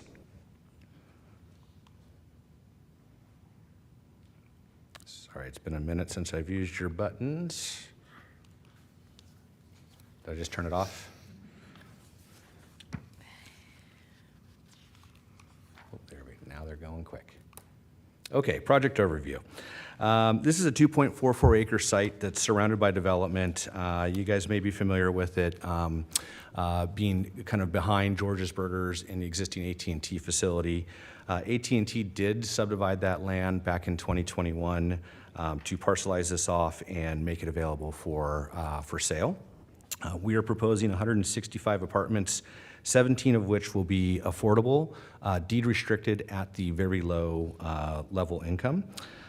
We do have 5,600 square feet of retail commercial space. We're proposing 247 residential spaces and 17 commercial or retail spaces that is compliant with your climate action plan. Due to the proximity of this site to mass transit, it does require a reduction in that parking. We'll be offering 1 and 2 bedroom units ranging from 620 to 1,020 square feet. Each space will have private decks ranging from 55 to 82 square feet. And we'll point out some of the common area locations here momentarily. Project benefits are providing critical housing opportunities, including the commercial retail space that will be part of the project, its proximity to transit, and the look and feel of the building itself, along with those deed-restricted units. We are very close to transit. I'm going to actually forward a slide here so you can kind of see on the aerial various locations. The project area, it's a little dark here with the red. I call myself color nearsighted, so I don't see it at all, but hopefully you guys do. But we are approximately 500 feet as the crow flies to the bus station transit center, about 800 feet to the train station. This project promotes alternative forms of transportation. It reduces traffic congestion. It encourages the use of the public spaces that have already been provided in the area and that they will be providing themselves. And it's walkable to shopping such as the Mission Point Shopping Center, Grand Plaza, and there are schools nearby. In this slide here, you can see some of the features for the common area open space. The upper slide is actually fairly unique and gets overlooked a little bit in the architectural package. It's a rooftop deck that sits up on the 5th floor. Great for viewing out to the west for sunsets. It's going to be a really nice amenity for that kind of quieter time up there. In the center photo, you'll see kind of the view into our courtyard, which all exist above that 1st floor parking, so on the 2nd floor podium area, along with the podium rec area space there on the right side. In these areas, and I'll flash through a few of the shots here, you can see the pool and the spa. We do have outdoor games like bocce ball, lounge areas with fire pits, a California room, a lounge room, fitness room, as mentioned by staff, a dog park down below, and again, private decks for the individual units to utilize as well. This is a view from essentially where the new fire station site's going to be if we were up in the air looking at the project. You can see that commercial frontage down below. The effort here was to kind of stagger the building height a bit and build into it rather than have the 5 floors right up at the street front. And here's another angle looking back across the site. You can see the beautiful hills of San Marcos in the distance. You can see directly across the street Palomar Station. And then on the far corner there, a little bit of the Mark. Right in between that is Innovation Park with the pickleball courts. And in front of this is the complete street that was built out that is designed to slow that vehicular traffic and encourage that pedestrian traffic. And I think that's it for our presentation. I would like to save some time here to address your guys' questions, but also some comments that might come up due to the late letter. And just wanted to comment that seems to be kind of the approach that Safer and their legal firm has taken with this particular project. They did receive the notice of preparation for the EIR, yet they did not provide comments that could be studied or viewed in the EIR itself. The notice letter that they sent to us, or response letter to the EIR they sent to us after the closing period. It was included in the package, and we did respond to it appropriately. And then an hour after the city closed and a half an hour before the Planning Commission, they sent in another 150 some odd page letter that made it very difficult for us to deal with, but we did respond to it in the hearing and have provided some additional backup for the administrative record as well. And then unfortunately tonight, I haven't had the benefit of seeing the new letter that's come in, but as pointed out, it was sent to you guys apparently 30 minutes after this meeting started, and just frankly is a bit frustrating to deal with.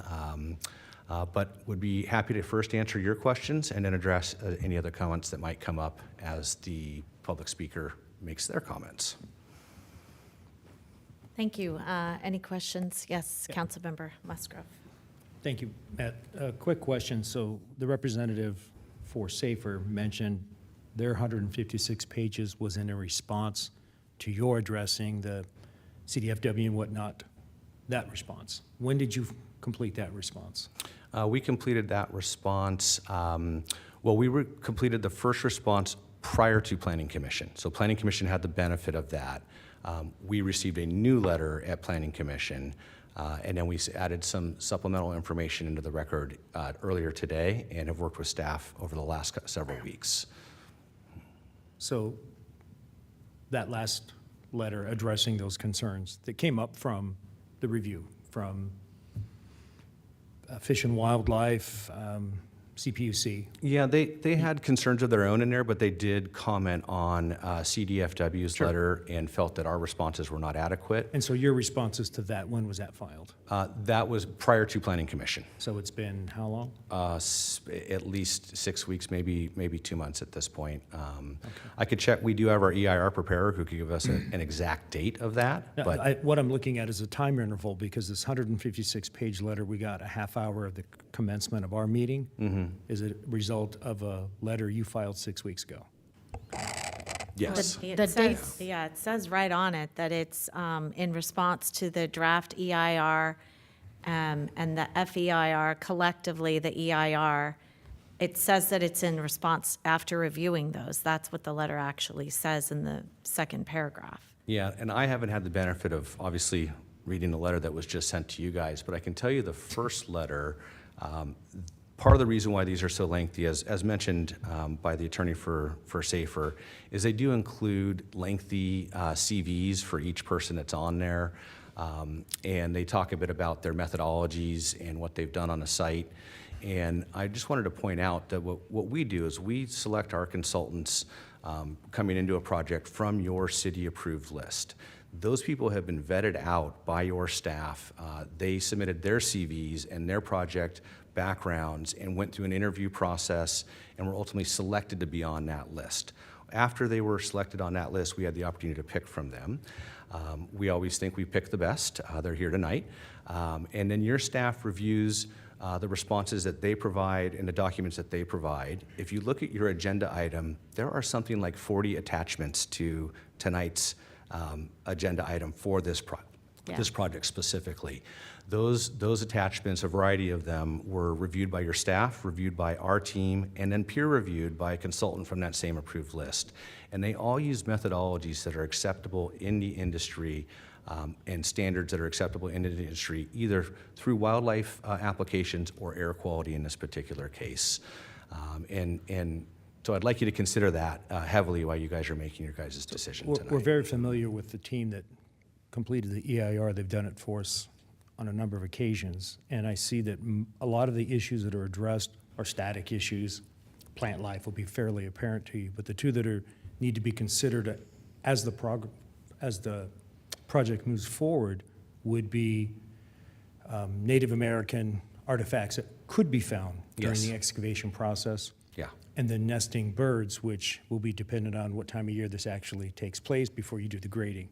Correct. And that is already addressed in the report and will be addressed as an ongoing process. Is that correct? That is correct. So there is no insufficiency in the EIR. It specifically addresses these are static issues, these are dynamic issues. That is a good way to summarize. That is correct. I just want to make sure I heard that correctly. Thank you. Mayor? Yes, go ahead. Sorry, Deputy Mayor. Well, first off, Sorry, I'm trying to It's get all- through this it's all darn good. letter. First off, thank you to our staff for the presentation, and thank you to CCI for adding a little bit more color to that. I don't want to lose sight that we have a project that we're talking about, and don't want to get too taken off track by a legal firm that came in at the last second.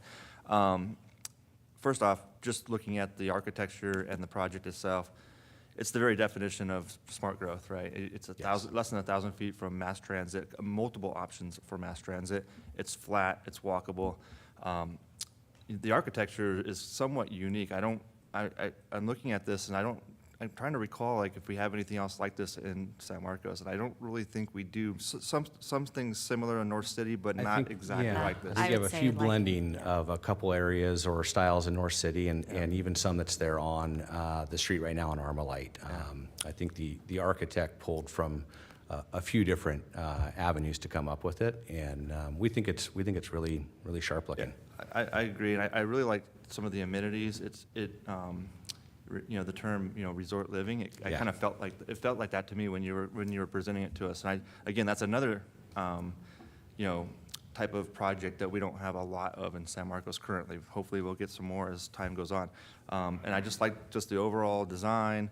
The location, I think, is perfect. Like I mentioned, the transit piece of it. I'm on the NCTD board of directors now, and so we're really looking at a lot of our pieces of land, near transit, to do some development on. Not to get us off topic again, but in Oceanside, the Planning Commission Oceanside is looking at redoing a project that's been proposed to redo there at the Oceanside Transit Station just today or yesterday, and so there's a lot of movement around this transit-oriented development. I think your project fits right into that, and then I just like the amenities and being able to walk to the stores. I mean, if you live there, you really don't have to even get into a car, for day-to-day type of stuff, and so that's great, and that's what it's all about. Thank you for those comments. We're excited to hopefully add some additional ridership to the Sprinter and to the bus system in the area. You have to build enough momentum to get these things to be truly successful and start carrying more and more people, and we think this is a key project. Although I'm going to say only 165 units, it's a small site, it is going to bring a lot of active bodies there. We do anticipate these are younger, kind of starting their workforce, possibly grad students or teachers. We've got a large influx coming of medical office and personnel with the new hospitals. We think there's real opportunity for them to live here, hop on that train, right over to Cal State into that area, and make those either bikeable or walkable connections. So we're excited about that. Yeah. And they could actually take the Sprinter over to North City. Yes. And have that whole nightlife as well. So. Absolutely. Great. Thank you. Thanks.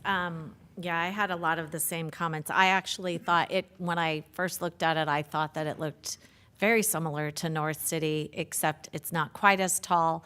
But having that stepped up with the pool on the, on the forward facing like that, much like North City, it did remind me of that.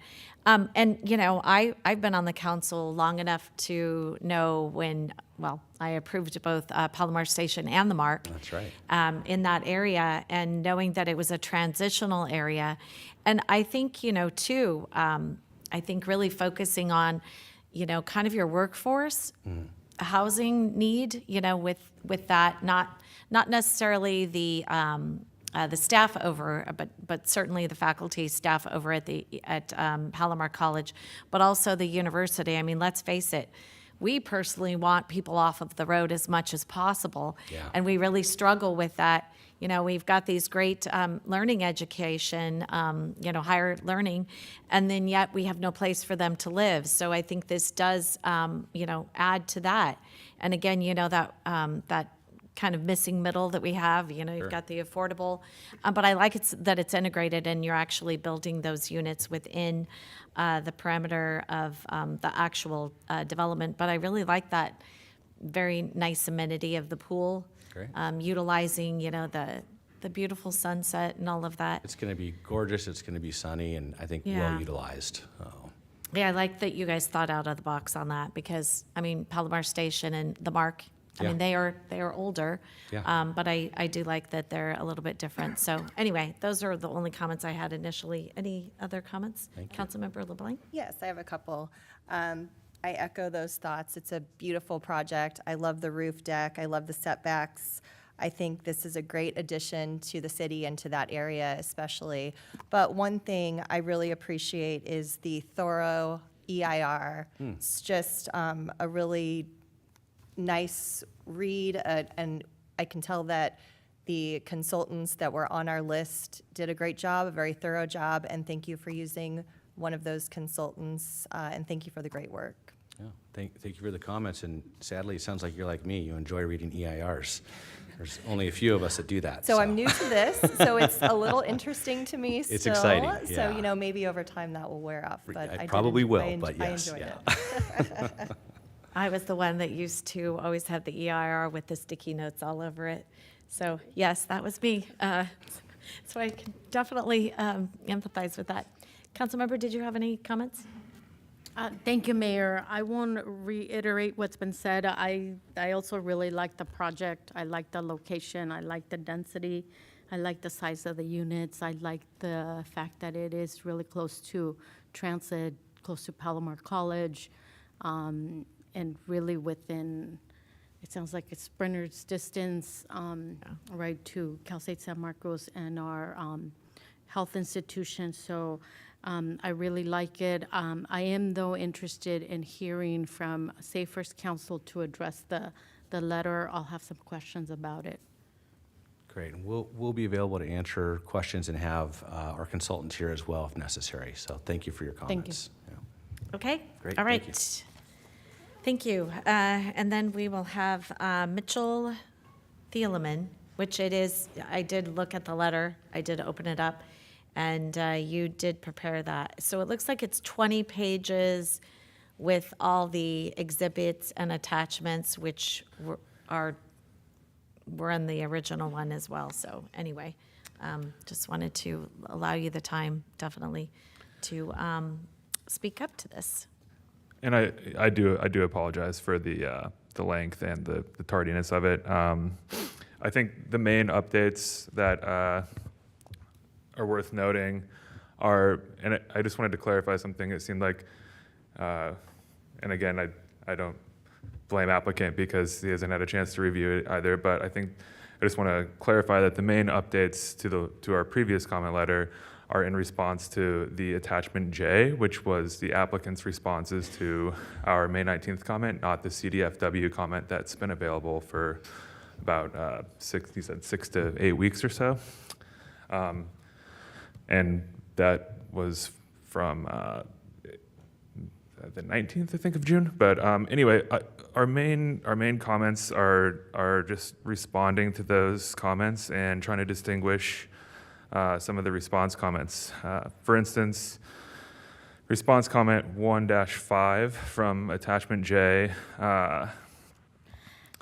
Can I ask you? Oh, yeah, of course. Can I ask you, can you please either specify somehow the document that you reference, either by date or some way that I could cross-reference the document that you're either quoting from or identifying? That would be very helpful for me. Of course. So I'm referring to, it's if you look at the agenda for today and item number 17, it's called attachment J, which is and then on that it says the applicant's responses to Safer's comment or something along those lines. I don't have it directly in front of me, but it is. And while you're trying to figure that out, where are you located? Are you in Oakland? Our firm is located in Oakland, correct? Okay. And the environmental consultant, indoor environmental engineering's in San Francisco? Is that correct? Mr. Offerman, correct. He's based in San Francisco. And where is Safer located? Safer is located in Southern California, and many of its members do live and work near the project site around here. They're in San Marcos? Many of its members, yes. I'm not at liberty to say any more than that, but its members do live and work and recreate in the area surrounding San Marcos and Southern California in general. Typically are not required to say who they are. Okay. Under the I'm just cover. wondering why there wouldn't be like a local firm. Okay. Just before you get too deep into it, have you or any of the members of Safer actually been to this physical site location? I have not personally. Our biological resources consultant, Sean Smallwood, did have his associate, Noriko Smallwood, visit the project site for roughly 3.7 hours. Okay. Are the Smallwoods here tonight? They are not. Okay, thanks. You may remember them from the Diamond Street project. I was wondering, I couldn't remember which project it was, but I remember there was some, it was, yeah, in my head that I've seen this company before.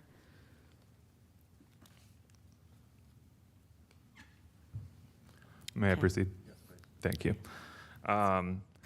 So again, if these comments are responding to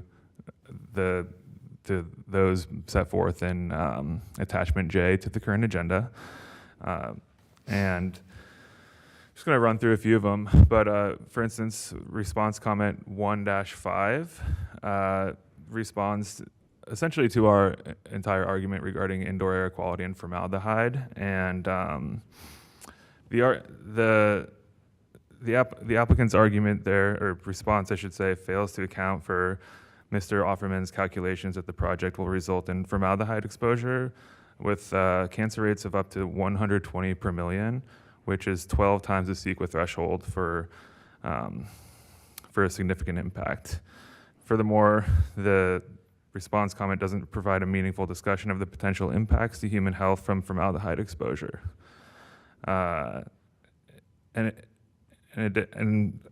Sorry, another comment is response comment 1-7, which responds to Safer's argument that the EIR does not accurately characterize the environmental setting and that it ignores potential impacts of special status species.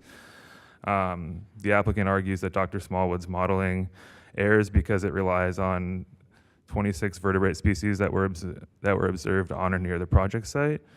And the applicant's argument specifically argues that the modeling is not credible because some of the species flew over the site, but that ignores our expert comment, excuse me, Dr. Smallwood's opinion that the aerosphere is an essential part of bird habitat. In addition, the applicant also argues that the special status species reported by Safer's expert are not an issue because the Vose swift is likely a migrating individual.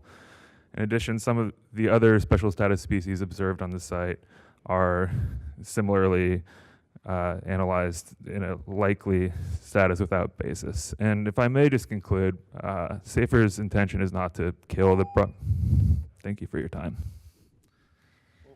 Well, we have questions, so you can answer our questions And we also as we took a have little them. bit, to be Yeah, fair, we took a we little bit of did. time, so Yeah. maybe an extra 30 seconds or so? Yeah, I think so. You could finish that briefly. Well, I just wanted to conclude that, you know, Safer's objective here is not to kill the project, but we just wanted to engage in meaningful CEQA analysis and make sure that all the impacts are sufficiently analyzed and mitigated. All right, did you have more questions, Deputy Mayor? I have a few of my own. I'm confused by the comments about the formaldehyde, but. Yeah, I'm confused by that too, and I have probably some questions for staff and maybe just some general comments, but I am a little bit concerned that, Mitchell, I mean, you know, you're representing people who say that they're very, very concerned about these environmental impacts, right? But they didn't come tonight. Or last time. Yeah, and they sent a letter literally while we were in a meeting. I mean, I don't see that concern. Like, they're not representing themselves in a way that represents that they're concerned about it that deeply. And so I'll just, you don't have to comment on it, it's rhetorical, but do you know where but that's where it just seems fishy. And I'll just leave it at that. I'll respond to the extent that again, like I take ownership over that. The comment timing and that stuff was on me, and that's not reflective of my client, and I do apologize to all of you for that. So I have a question. So the report about the formaldehyde part of all of this, I take it very seriously. You know, back in 2000, I want to say it was 2007, but I could be wrong about that, when we had Palomar Station in front of us, there were these discussions, if you stayed in the house for 30 years, you never left, and then this one business came back and they were manufacturing, which they were gone and their permits were gone, that there would be an increased cancer risk, which didn't end up happening. Here we are, you know, back I think it was built probably in 2010. Here we are 15 years later. The company, or the boogeyman company, never came back from Mexico. Like all of that, I'm concerned because when I read the report, it looked like it was based on 2015, and building standards have changed so much since 2015. So I guess I'm a little confused as to how that could possibly be accurate information. It seems inaccurate to me. So if maybe you could just talk a little bit about that in itself, because, correct me if I'm wrong, but I believe that the building code, in fact, I think we've updated it. I've been on the council, this is my 19th year in office. I think we do it every 2 years? Yes, every 2 years. So since 2015, that's probably on I think is it even numbered years? Maybe staff. I don't know. We've changed the building codes numerous times. I guess I could just be safe and say numerous times. How is it that 2015 is the year that is being, that's where we're talking about? That's where that's where it was stated, and talking about the regulations in 2015, when here we are in 2025. Maybe you could explain that. Mayor, maybe I can help, because I believe that report alludes back to a particular process in China they were using for manufactured flooring, imitation wood flooring, as part of the curing process, and then that was stopped. Right. So I don't understand how it's in this. So is there another product or a specific for that, for the formaldehyde, or is it a general statement of suspicion? I would have to defer to our expert, who unfortunately is not here. But I would say it's more of a general statement that formaldehyde is and can be present in a lot of these products. It's also naturally occurring. Right. I guess my frustration would be if, kind of to Deputy Mayor's point, if you are serious, if your clients are serious, why is it that you would not have your expert here this evening to answer our questions? Because your person's here, correct? Sorry. Yeah. I don't understand that. It's somewhat in the interest of economics, but I don't have the answer this time. I can look into it and get back to you. Okay, well, I do recall, and it was, our council did bring that up. We went through this very same process back in the property on Diamond Drive that you had written a letter at the last minute. I don't recall if it was you that came that last time, but again, didn't have any answers to the questions. I'm a little concerned about what's happening. I don't even know what to think right now. But to get something 30 minutes after, or 31 minutes if we want to be technical, a letter, and then we're trying to ask questions and we can't get any answers because your client's not here, and to be accountable, and the person that prepared the expert opinion is also not here to be accountable. Did they come to the Planning Commission? Does anyone know from our city staff? No. Sorry, Sean. I just would like it on the record. Is that a yes or a no? It looked like no, but I'm not certain. No, there was a SAFER representative that read a 3-minute statement. No other accompanying people were with that individual. So the experts that came to there were no experts that came to that meeting for the Planning Commission to even ask any questions? That's correct. Okay, thank you. That concerns me in itself. So I'll defer to my my other council members to ask their questions, but I want you to know I'm very concerned about that. When I was a new council member back in 2007 and the Palomar Station project came, I had an EIR with probably 100 little sticky notes, little pink tabs and green and yellow, and I asked a ton of questions, and I actually had availability of the person that prepared that statement for me to ask questions of. So to not even have someone that is here to ask questions of, that is extremely concerning, and I really want you to hear us loud and clear. And I don't normally get irritated, but I am very irritated right now. To read through this and to try to read a 150-page letter, which I know you're saying that a lot of it's attachments, it's still pretty jaw-dropping to have that land at 6:31 when we're in the middle of a meeting.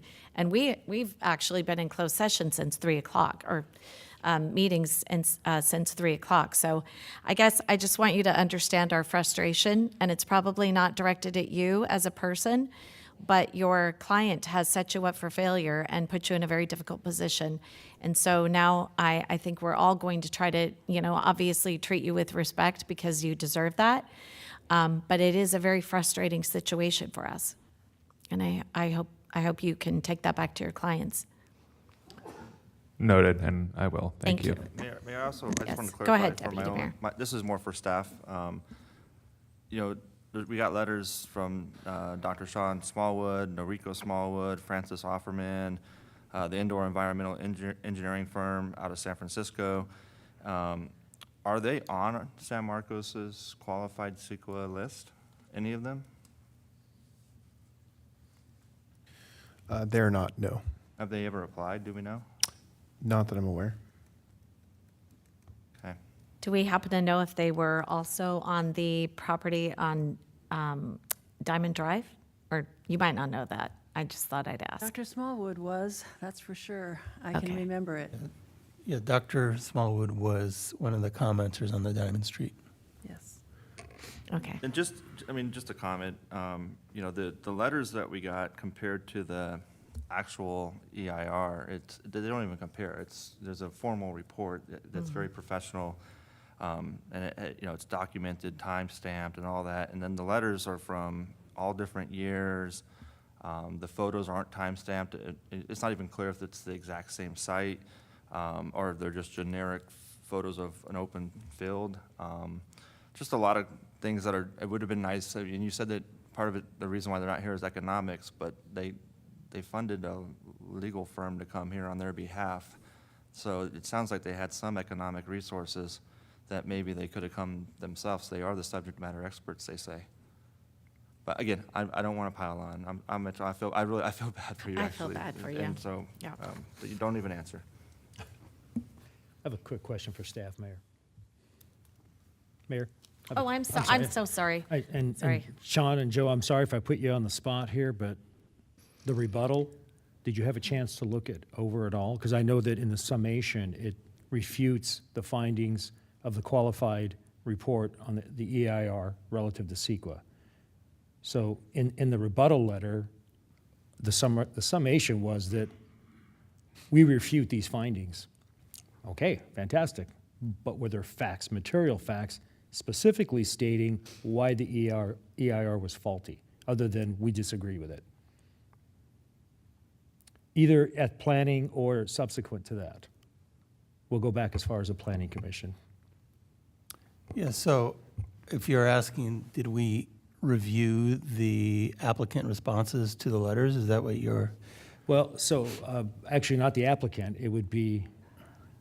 The rebuttal to the Yeah, applicant? I suppose the rebuttal. So we can go back to planning because this all stems from the original report coming into planning. They received the original EIR. So the rebuttal saying that the EIR is deficient for these reasons, but without an offering, this is kind of a question, without an offering of material facts as to why it's deficient, other than we find it deficient. Was there anything of substance offered? Not that we're aware of. So they did provide, on the EIR, they did provide a comment letter that said it was deficient with no supporting material. And subsequent to that, they did provide us a letter which was responded to. Then we did get a late letter at the Planning Commission, which was responded to between the Planning Commission and City Council, and it's included as an attachment to the council report. Right. We did review the responses that were prepared by the applicant's consultants, and they were adequate in our eyes in terms of accurately responding to the issues that the applicant brought up regarding the formaldehyde and the biology. Okay, thank you. And just a little more clarification on that. These are experts that we have dealt with, that we know their work, we understand, and they backed it up with actual facts, correct? That's Because correct. It That's looked like correct, it to and me. we've worked with these EIR consultants and technical experts in the past on other projects. Reputable companies that have been fully vetted. You know, I guess for me, the frustration is I deal in facts.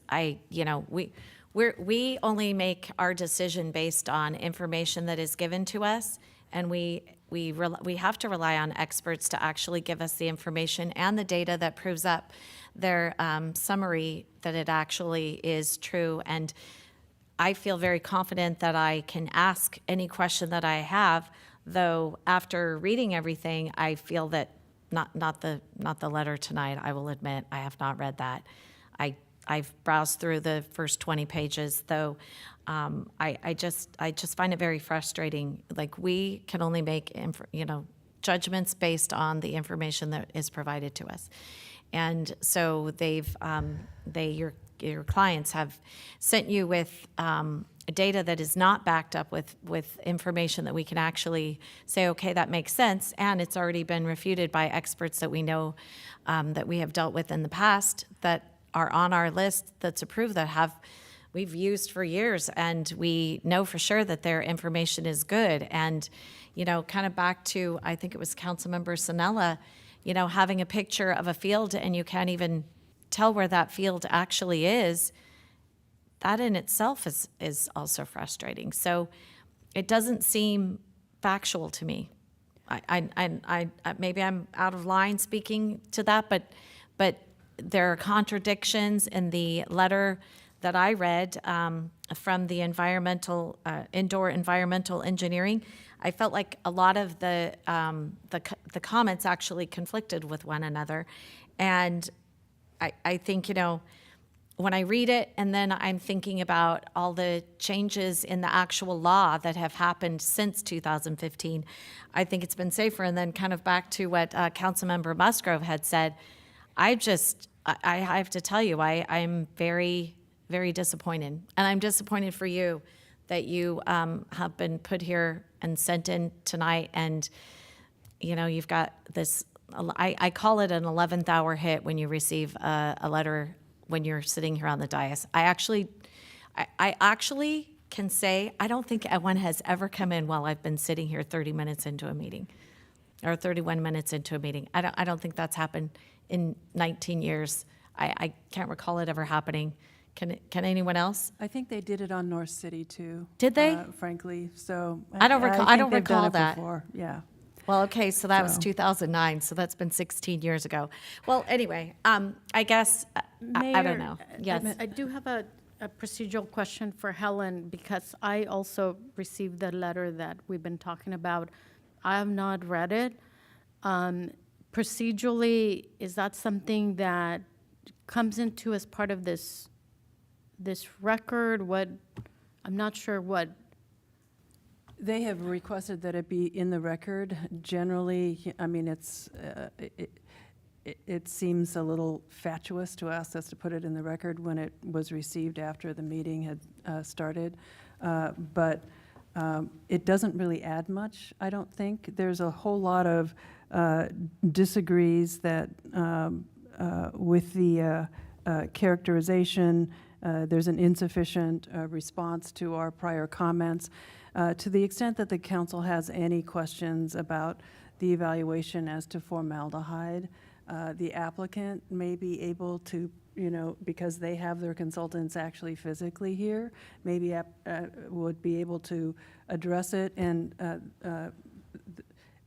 as this representative is not able to address any specifics, he could perhaps yield the podium to somebody who could actually address the questions that the council has. Okay. So that might be a productive use of the council's time.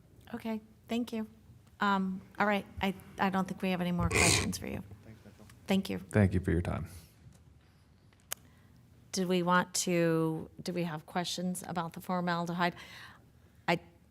Not from a report that came out 10 years Yeah, ago. right. I have trust in our CEQA experts, and I've reviewed the EIR, and I know that there's, as Councilmember Musgrove indicated earlier, there's contingencies in place should something come up during the project, and from an environmental standpoint, and that does happen from time to time on every project, and that's why we have the experts that have been pre-qualified and approved in place to mitigate any of those environmental impacts that may arise. But the study looks like it's been expertly done to the standards of every other CEQA study that we've had come before us, and so I'm comfortable from an environmental standpoint. If the applicant has a response, I would like to hear the response. I think it's the serious allegations about air quality issues. It's a little unfair because they haven't seen Right. the document, but one of the statements is that Mr. Offerman can state with confidence that residences using materials that comply with the Phase 2 formaldehyde emission standards will pose significant cancer risk based on his review of a follow-up study to his 2009 new home study, as well as his own extensive experience studying and evaluating formaldehyde emission from products and buildings.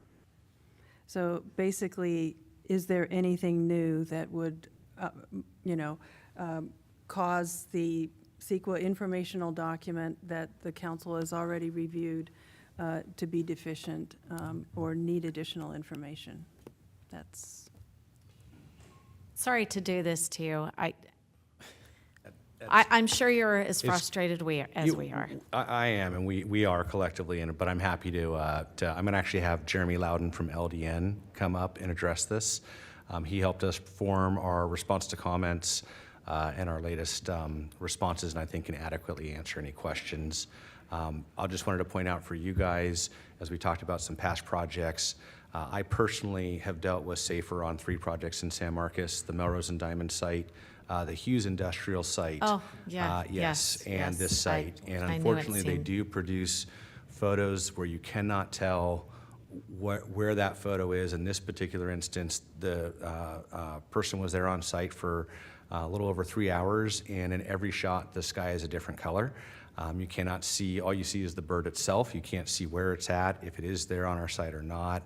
Similarly, with the Hughes Circuit site, there were photos of turtles and ponds when we did not have ponds on site.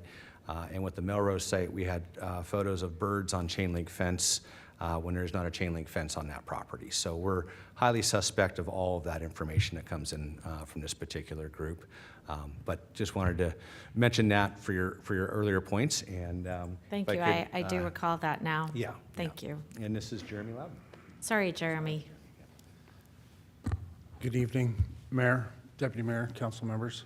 My name is Jeremy Loudon with LDN Consulting. We prepared the air quality study, response to comments on the formaldehyde. And I'm here, I'll give you just a quick overview and answer any questions you want. We see these letters a lot from the same consultant on numerous projects within this city and other cities. They do go back to old studies, 2007, 2009, back when formaldehyde was more commonly in wood products, and I agree. It is because of the processing and the report from China. We've outlawed that. CARB has gone through a process of phase 1, phase 2 to remove formaldehydes from wood products. They're probably 89% lower than they were when Palomar Station was built, but they keep going back to that, saying there's a huge health risk. They also don't take into account that we have much better indoor air quality standards and filtration. MERV 13 is code. They refer to that in their original, that MERV 13 would mitigate this, but it's code, so it's mitigated.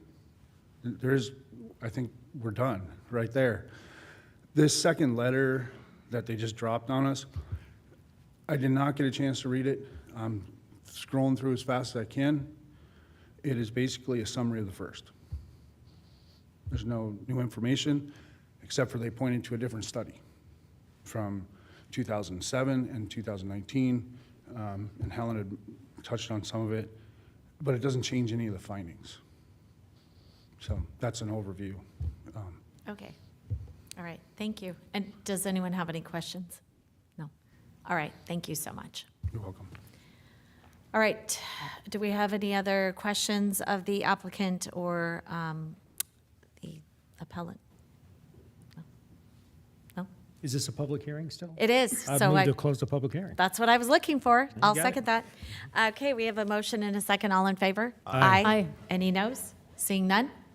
Any further discussion of the item itself? I would move to adopt and introduce the items as addressed by the mayor at the introduction of this public hearing. Oh, you saved me time. My time was well spent. Thank you. Thought I would do that for you. I'll second the Thank motion. you.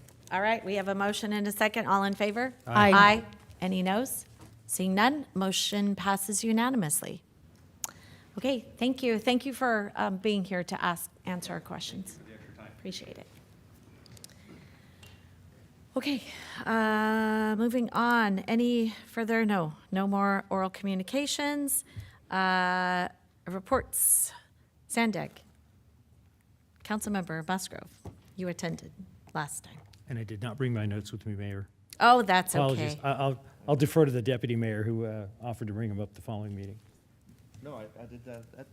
That's right, so I'm going to. Okay, Thank League you. of California Cities. We meet in July, thank you. Okay. I actually had policy committee meetings last week. did? Yes, they were virtual meetings. I'll just you do a quick have. update. I know we've been in meetings since 3 o'clock. So okay.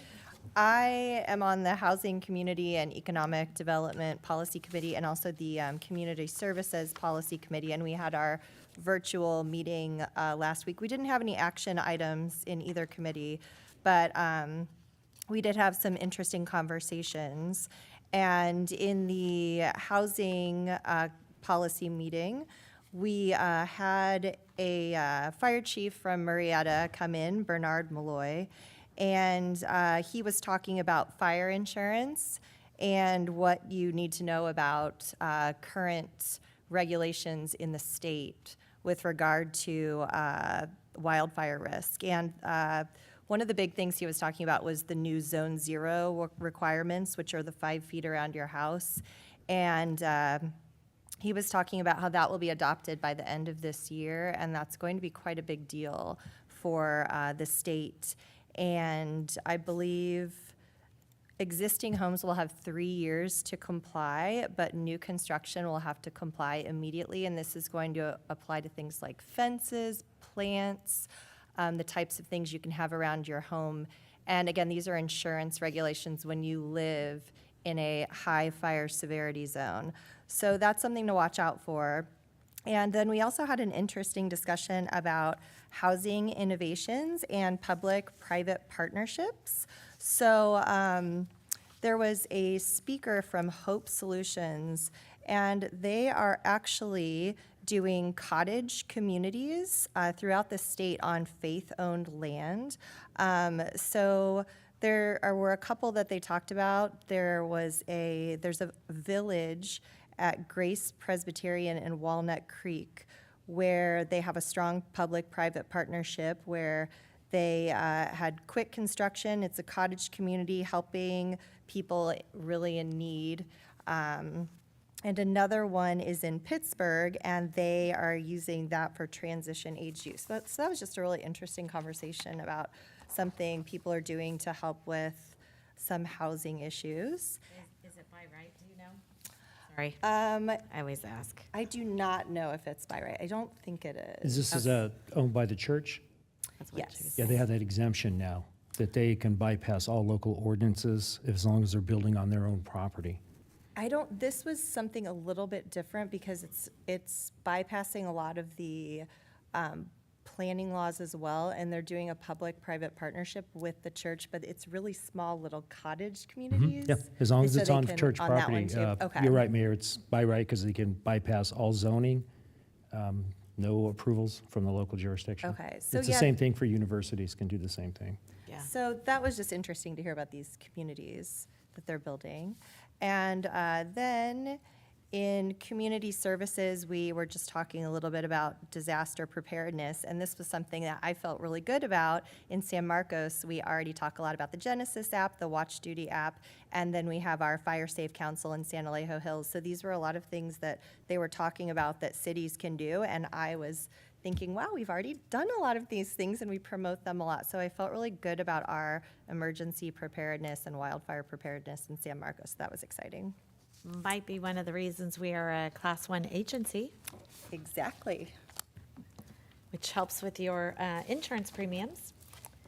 Okay. Exactly. So that's all I have with that. Just wanted to make one note on Zone Zero. That would be an unfunded mandate that, everyone loves when I talk about unfunded mandates, I know. But again, laws passed down by the state of California that we all have to pay for. And is there going to be, it's a 3-year implementation? Yes.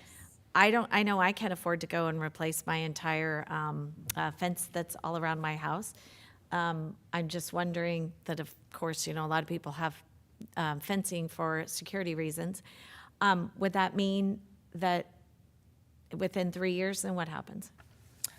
So they're still working on all of these regulations. So they will be finalized by December 31st. They don't know what the exact regulations will be yet, and they don't know what the penalties will be.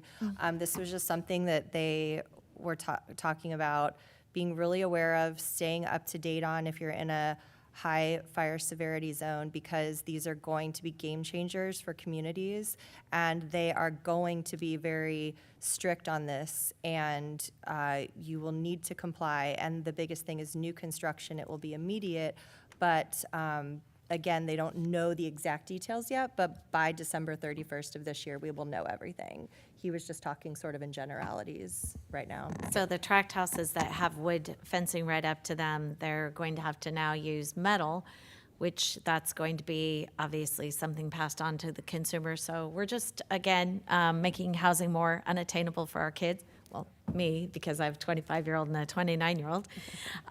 Great, okay. Well, That's just in thought the I- 5 feet around your home as well. No, I So- I but get that's that, yeah. still- There's No, a I lot get of that. fencing. Councilman LeBlanc, I have a question on that too. Are they still considering adding to those bills, no landscaping within a few feet of your house? It five does, feet. it does It's the apply to 5 feet. landscaping It's all- in it's the 5 everything. feet around your So, home. just so everybody kind of understands what that Jacuzzis, means. yeah, all of it. I have like, my backyard, I have like a little hedge that's kind of probably about a foot away from my house.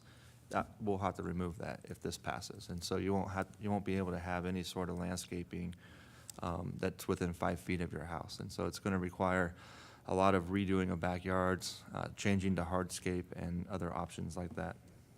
Yep. Can't have anything, so even something that's not flammable?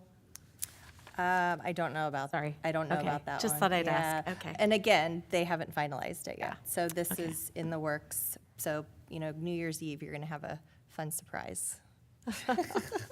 That sounds about right. Okay, North And- County Transit District. Yeah, Sorry. from the state, though.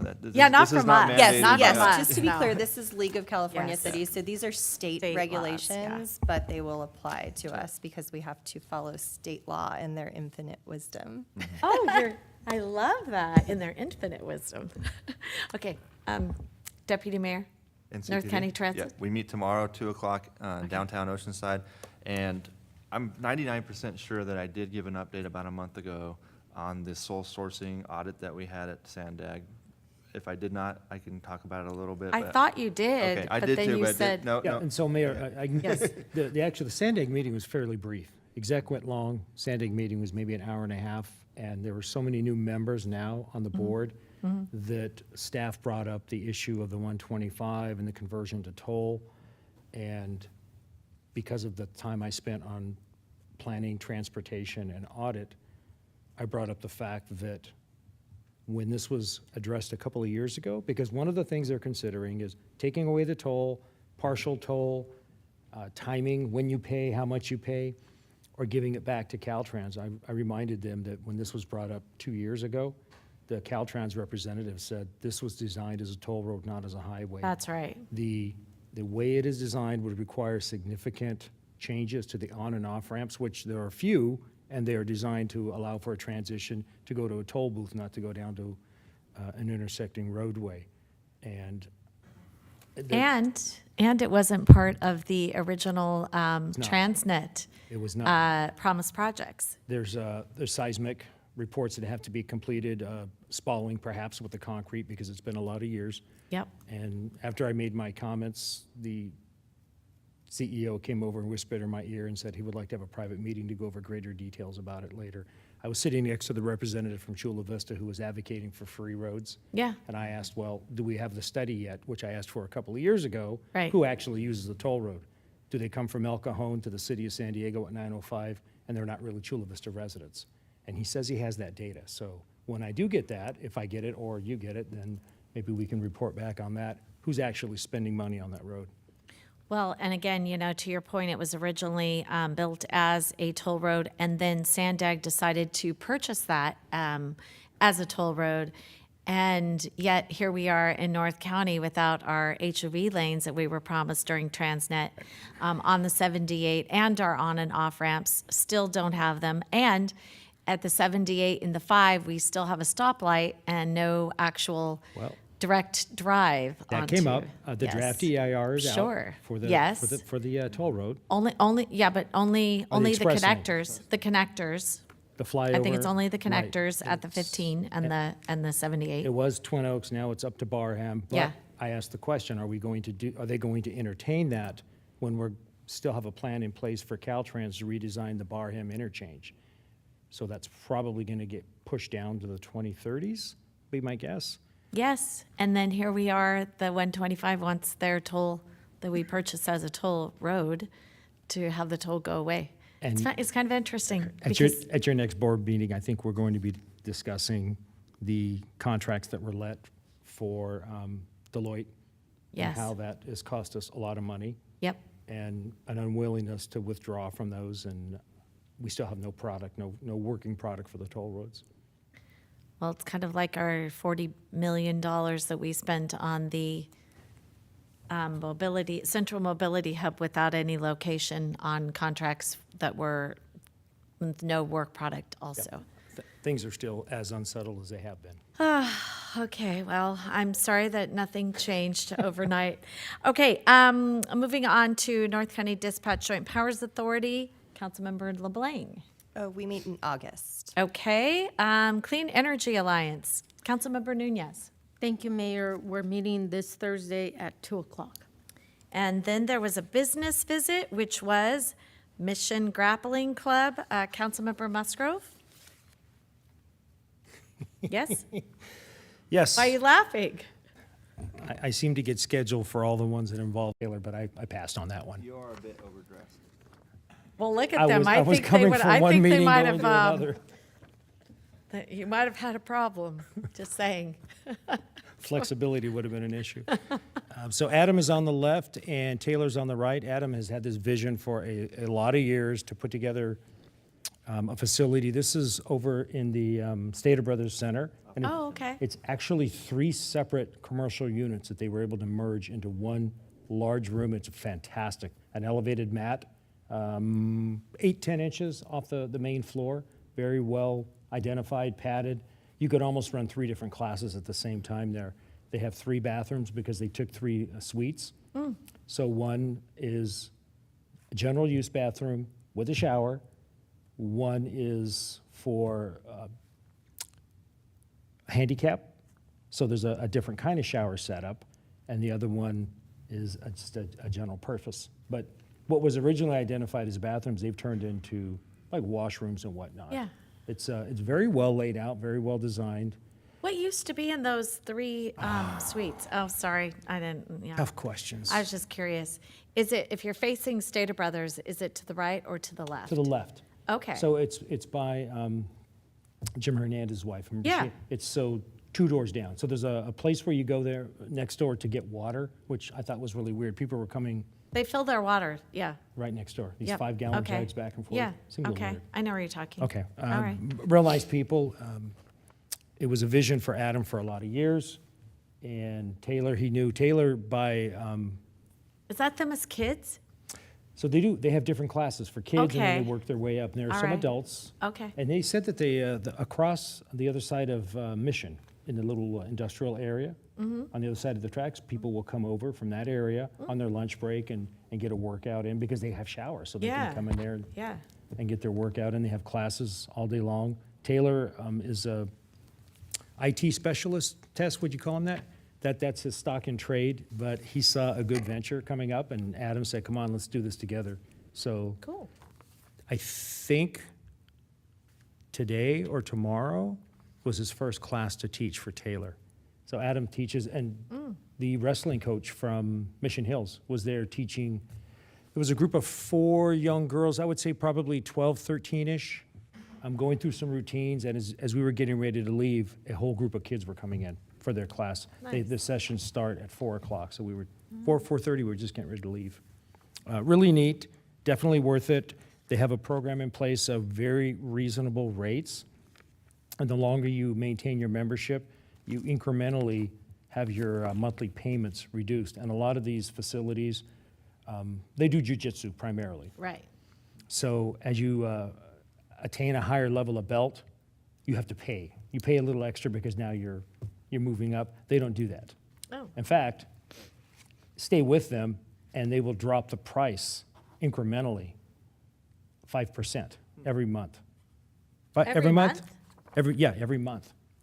Well, I think it's after 6 months, because he made the joke. He said, if you stayed here for 20 years, you'd be coming here for free. well, that's what I thought. Yeah. That's what I thought you Yeah. were saying. So Okay. it was really nice people. Should we make the connection right now, Tess? So Amber from Parks and Rec? Yes. Adam is her brother. So Wow. are these individuals training for MMA? Is that their goal? I think Adam has done some MMA. You know, you look for certain characteristics, and I recognize them. Not a man to be fooled with. Really nice, very nice people. But their whole mindset is physical well-being, mental well-being. Come out here, burn off the energy, because it's not punching, kicking. It's all grappling. So it's really interesting to watch. They do a lot of tumbling on the mats to get used to how do you fall, how do you move around, how do you adjust for different attacks or scenarios. But it's not designed to be a fighting studio. I think it's cool. So are they both San Marcos residents and grew up here? Oh, no. Tess says yes, so Oh, I nice. say yes. That's cool. It was So a good. they're It was a living good the visit. I dream. enjoyed it. I think the next one I'm going to is a trampoline clinic. Is that right, Tess? Trampoline. Skydiving. Sky- Better get a big fan for me.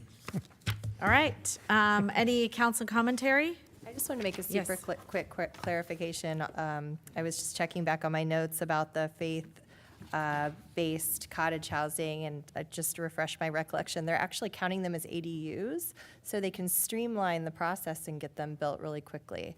I knew there was a characteristic there that was that I was missing that I wanted to talk about. So Great. Okay. Want to express my thanks to Chief Barron and our entire fire department. I know that we've already praised them for their quick and successful response with the Chloro fire, but on Saturday, the community of Oak Creek Ranch really united and came together and threw a special neighborhood event for all of our first responders. We actually had Carlsbad, San Marcos, the sheriffs, Rancho Santa Fe. Rancho Santa Fe. Fire.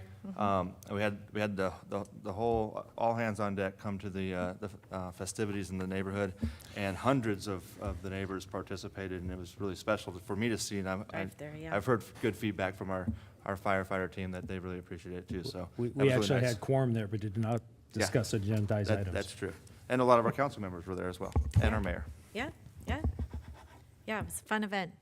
And that's, back in the day when I talk a lot about the old days. Back in the old days, when I was first on the city council, we did not work that well with our sister agencies. Not that we had issues with them, it's just we didn't have the boundary drop. We didn't have all of the collaboration that we've really worked on over the years.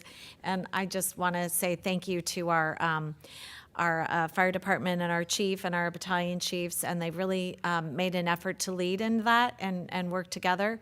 And, we just recently had the preparedness event here in San Marcos for the first time in 23 years. And, good thing, because right after that, we've had a lot of fires. I don't know if you all have the apps on your phone, but you certainly should.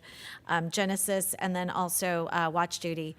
And, to watch all of the agencies coming together, and you can see, like the truck numbers and everything, a lot of them are different agencies all working together.